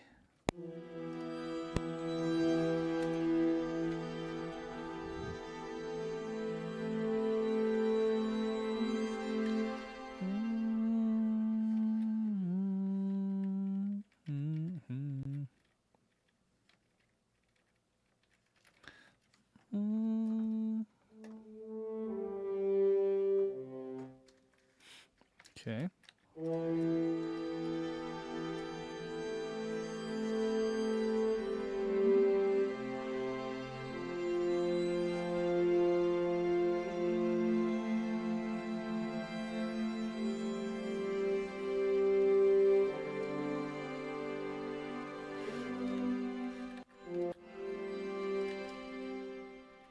Maybe just keep it there.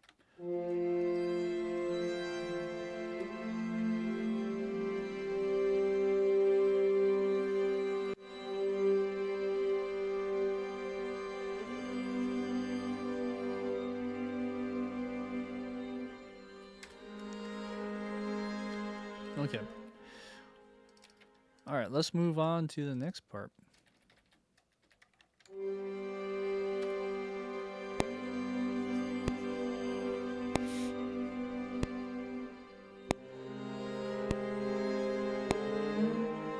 Try again. I'm gonna record this time.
Something in that.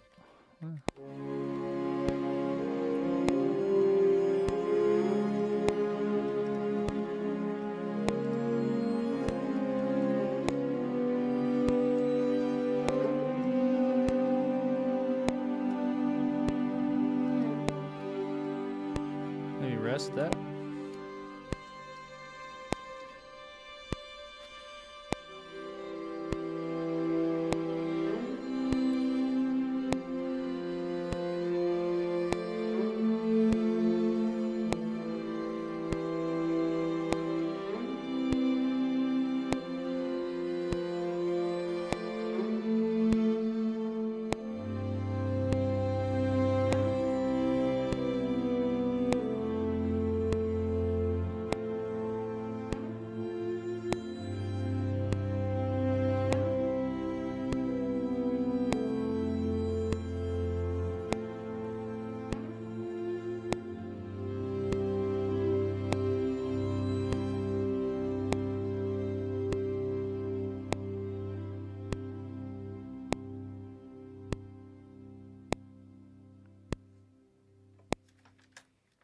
retrospective record that. Okay, let's put this all in legato.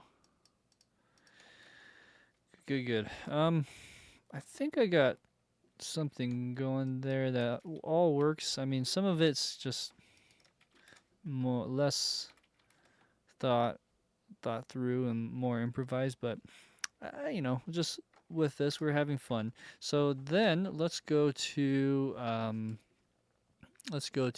the library back here. Kind of want to keep it simple.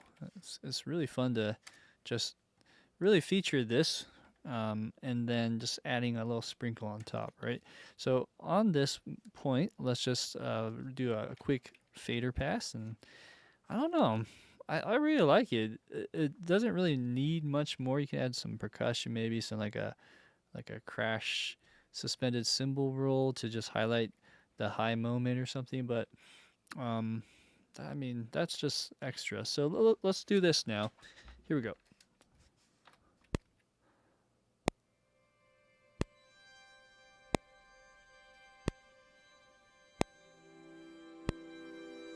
Okay, so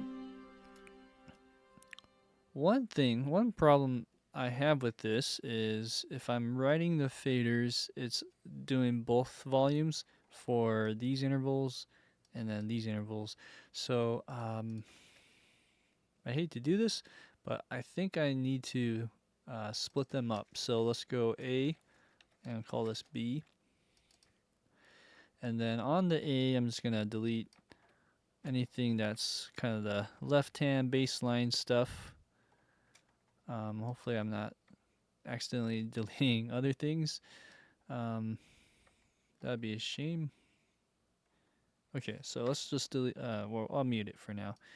Well, yeah, that's probably a better idea. And then mute this. Oh, look at that. That's probably a mistake. Still worked out really well. Didn't notice it. And then let's mute this. And oh, look at that though. This one's a weird one. Maybe I'll keep this one. Well, actually, it makes more sense to keep it here. And then this goes there. There's a big jump on this part, which I'm thinking it would be interesting to spread this part out a little bit more, wouldn't you say? So like D flat, D. So that's a perfect fourth. And then this, let's just solo this for a second.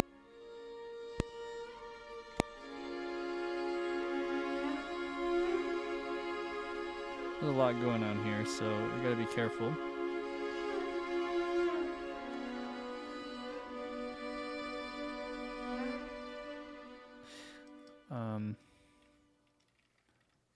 What if we did that instead?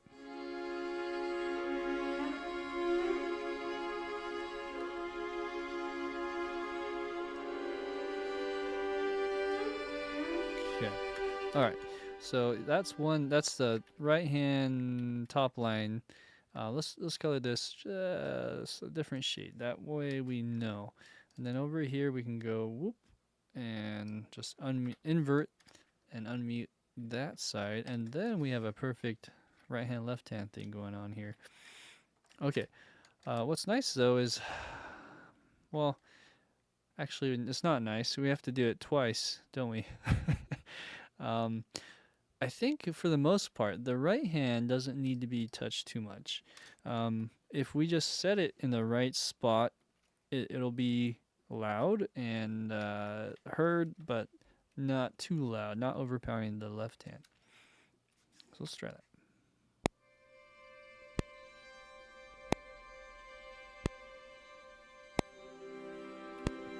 Okay, so let's put that as a gauge.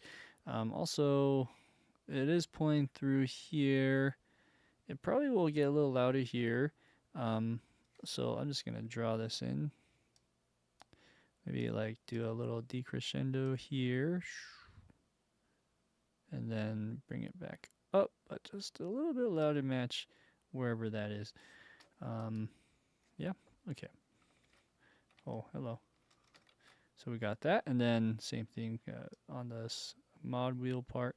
Go up and over. Just a little higher than the A section. So that's the right hand. Well, the left hand is where we really want to shape this. Here we go.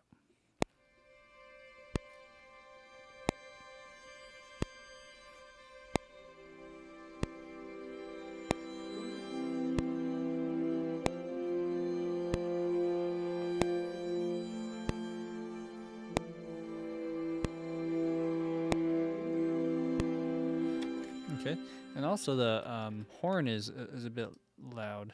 The horn is doesn't have to be this loud. So let's do maybe let's do it by section like that. Let's bring that down. See if that makes a difference.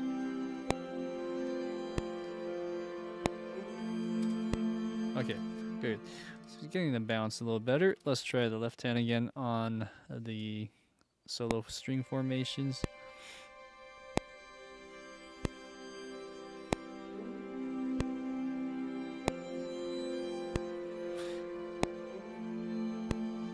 Almost sounds like it's in time at this tempo. It's like it's natural tempo. So it works really well at 94 beats per minute. Okay, sorry. As I was doing that, just kind of recorded on accident.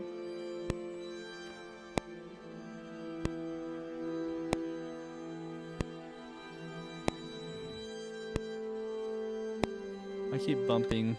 Sorry, I keep bumping that. I'm gonna just bring that all the way up so it doesn't. My finger doesn't accidentally bump that.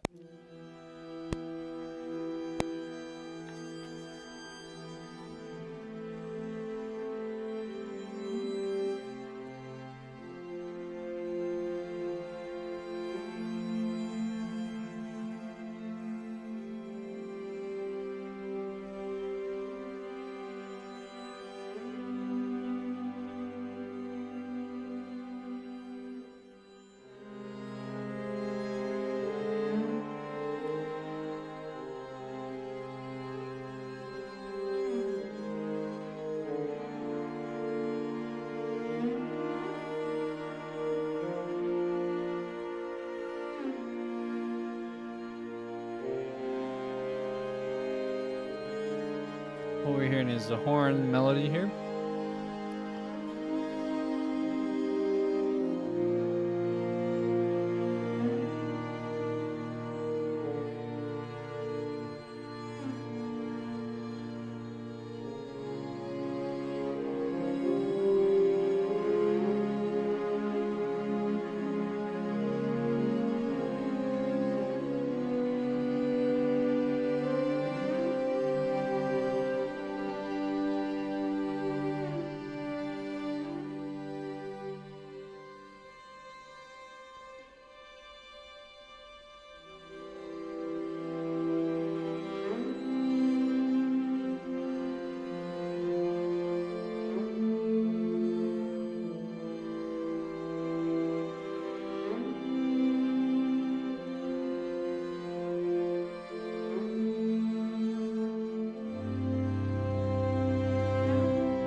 Keep it around there. Cool. All right, awesome. So let's go ahead and just change one or two things on the horn side. Once this started happening, there's a few notes that bother me.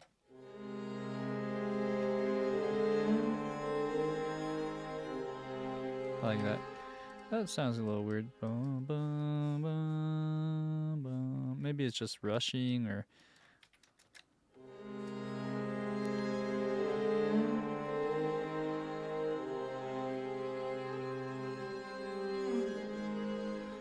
Uh-huh.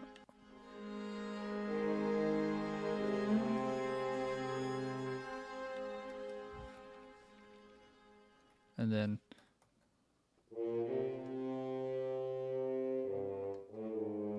let's go to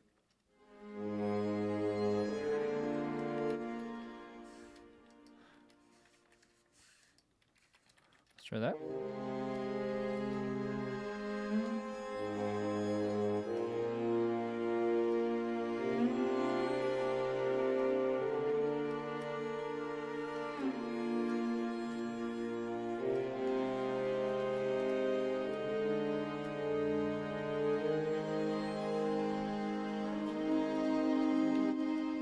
Maybe boom.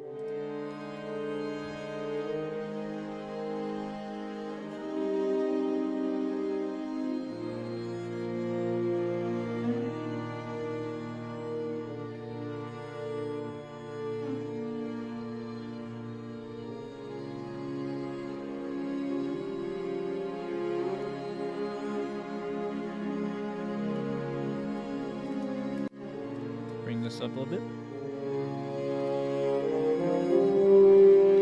That's a bit more. That's a bit too much.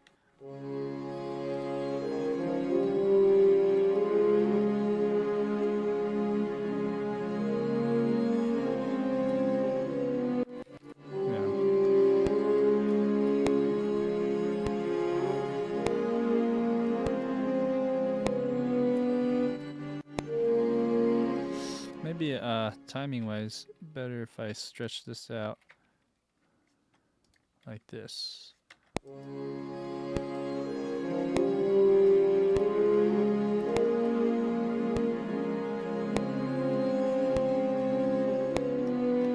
And just kind of grow it a little better.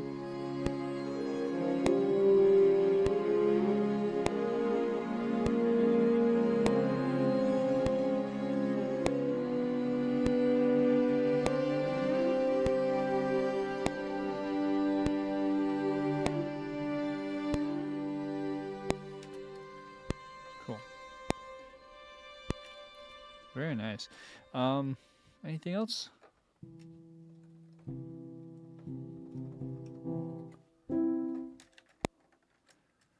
Let's see if I can do another pass with some piano just on top.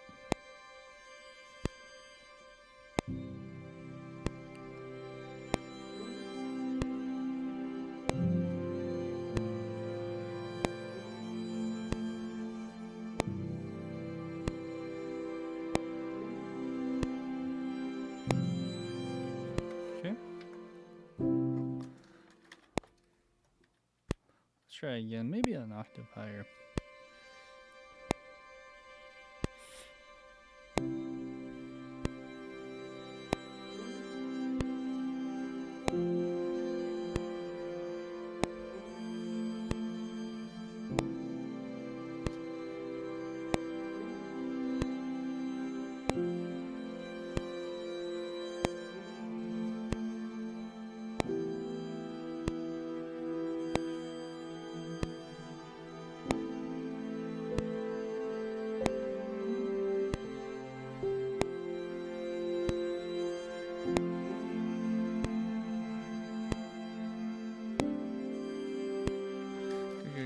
So there's still room to do a few melodic stuff, but man, oh man, just you can get really bogged down with the perfect notes.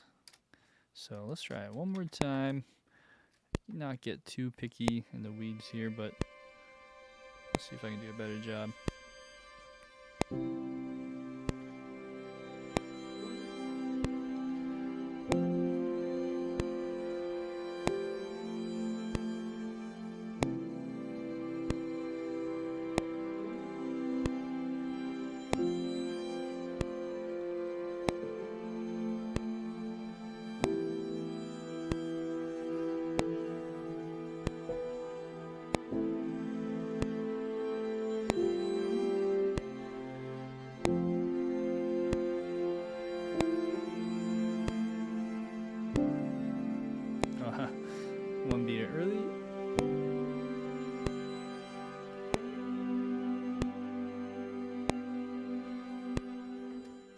Okay, so let's fix a few things.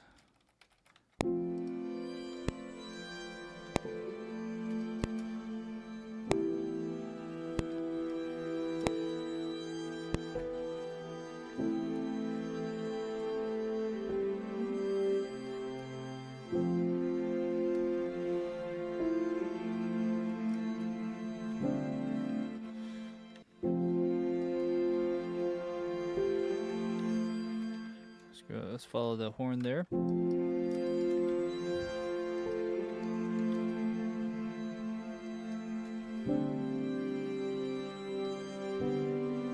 Good.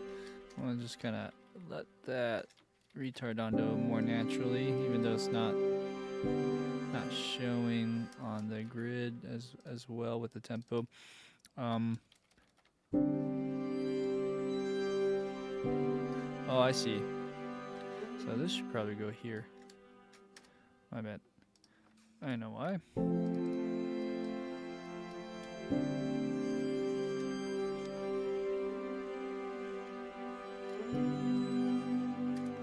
So I should probably do that with all of these notes. I'm going 1 beat off on all of this.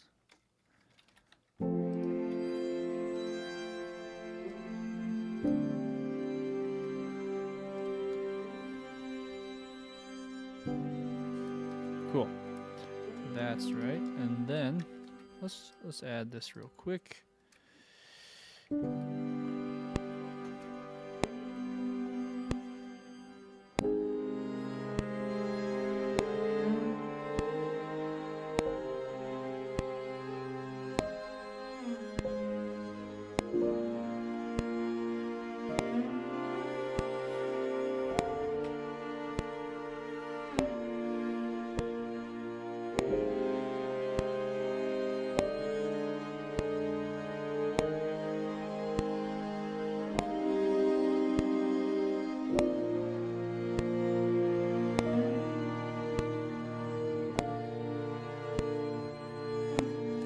That's one idea. The other idea is make it more pulsy and busy. Let's try this.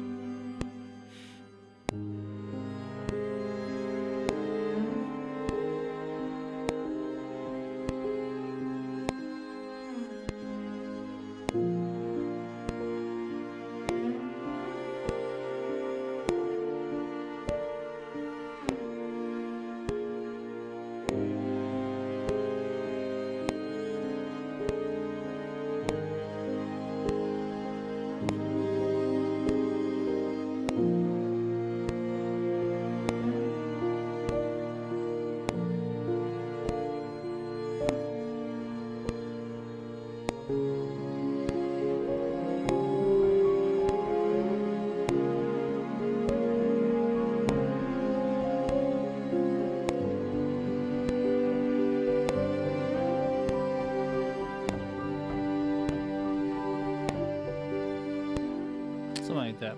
I think that would work. Let's try again.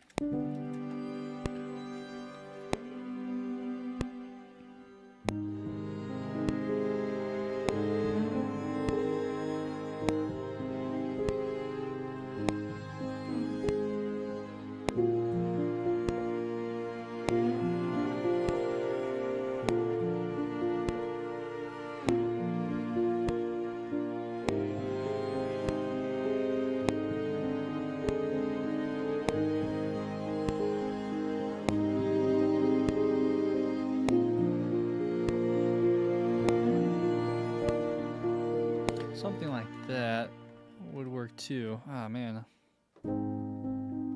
Maybe a little bit build it as we go. 3 and 4. Yeah.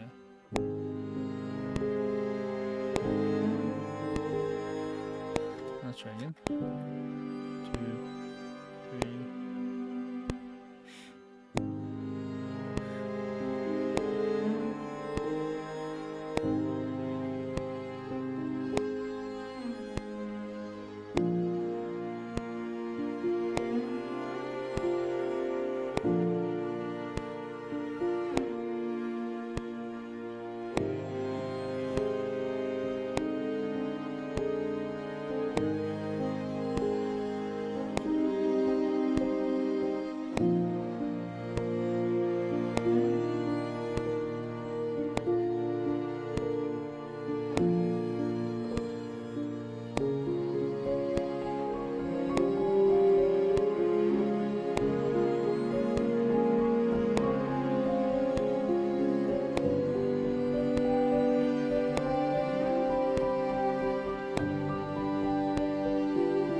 Okay, let's change this note to G.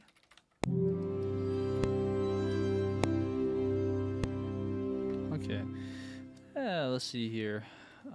Note wise, I'm gonna go back here.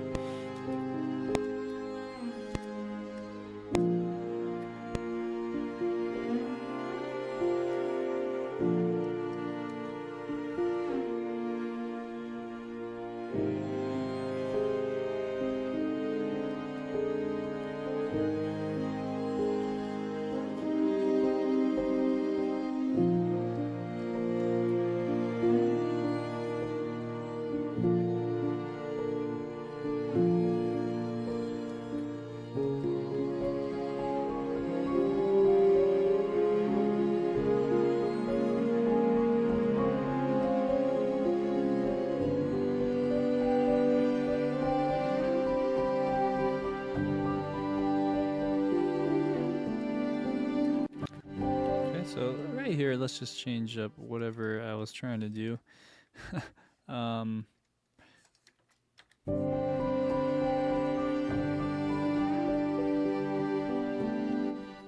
Maybe just, yeah, I like that A, but it sounds a little wrong.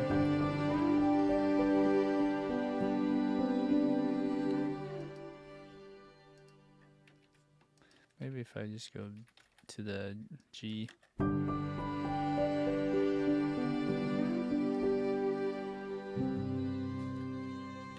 And then maybe we retard on this even more so that when it hits that C, it's real, it feels real natural.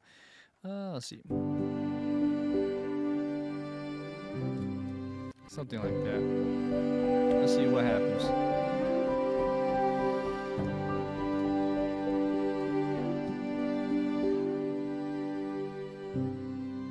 There we go.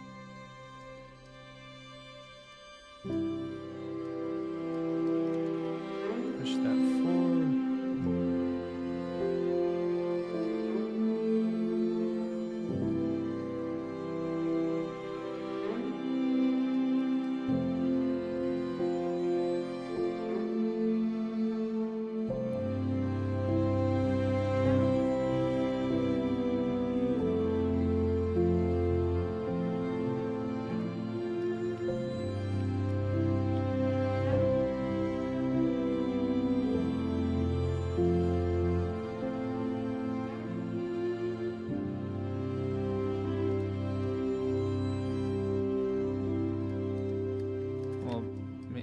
That last note retardando even more.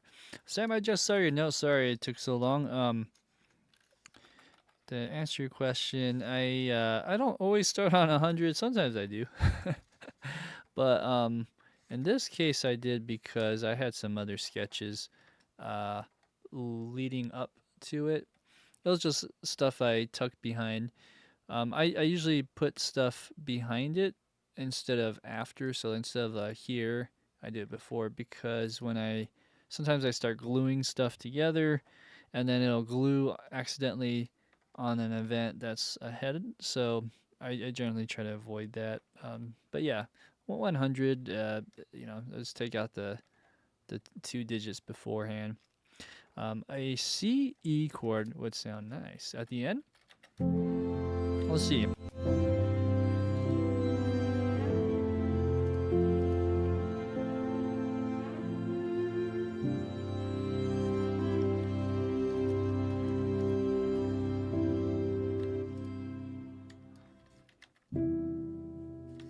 Like that. And then maybe we do that with this too, in a sense. Oop. Oh.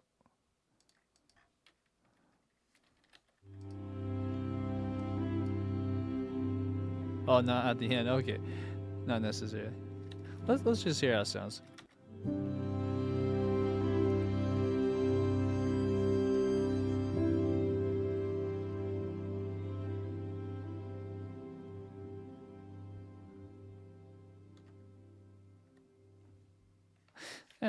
It's a nice color.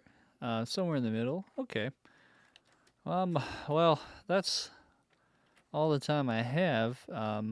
But if there's a specific point, doing like an inverted chord, yeah, that'd be interesting, huh? Um, Let me think for a second. Yeah, a lot of this is in root position, huh? Yeah, I mean, if we were to move this forward upwards, then it would kind of give us some movement here, per se. So like, put the bass line on these. Let's see here. So it's not a C, E. This is an inverted, A flat over C. Anyways, there's one inverted chord we could do in a sense, but that's all the time I have, man. At this point, I'm going to go ahead and play it from the top, guys. And for everyone that has joined, including Sam and everyone else, Guy Shard, and Emperor of Cheese on the Twitch side, thank you for watching and supporting. If you guys found this video helpful, please like the video, share it with your friends, subscribe to this channel if you haven't already, and check out Fracture Sounds. It's a great string sample library, the solo string formations, and their big sibling sample library string formations as well. So these are the two. They go hand in hand really well. They have different sound, but they behave very similarly. So I'm going to go ahead and press play. And what I'll do is go ahead and grab all of these. And let's go to town here. Here we go.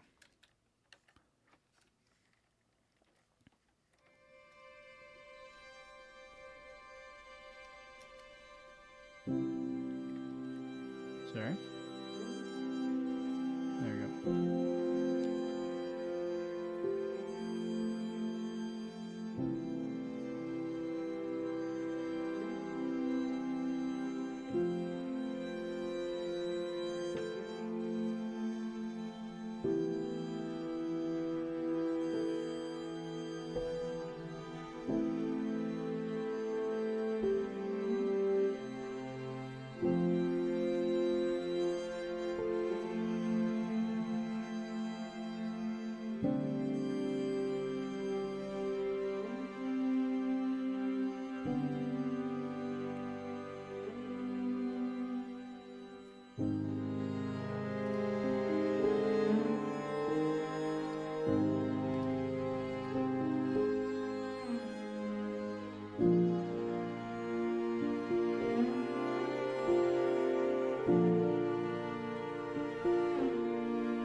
All right.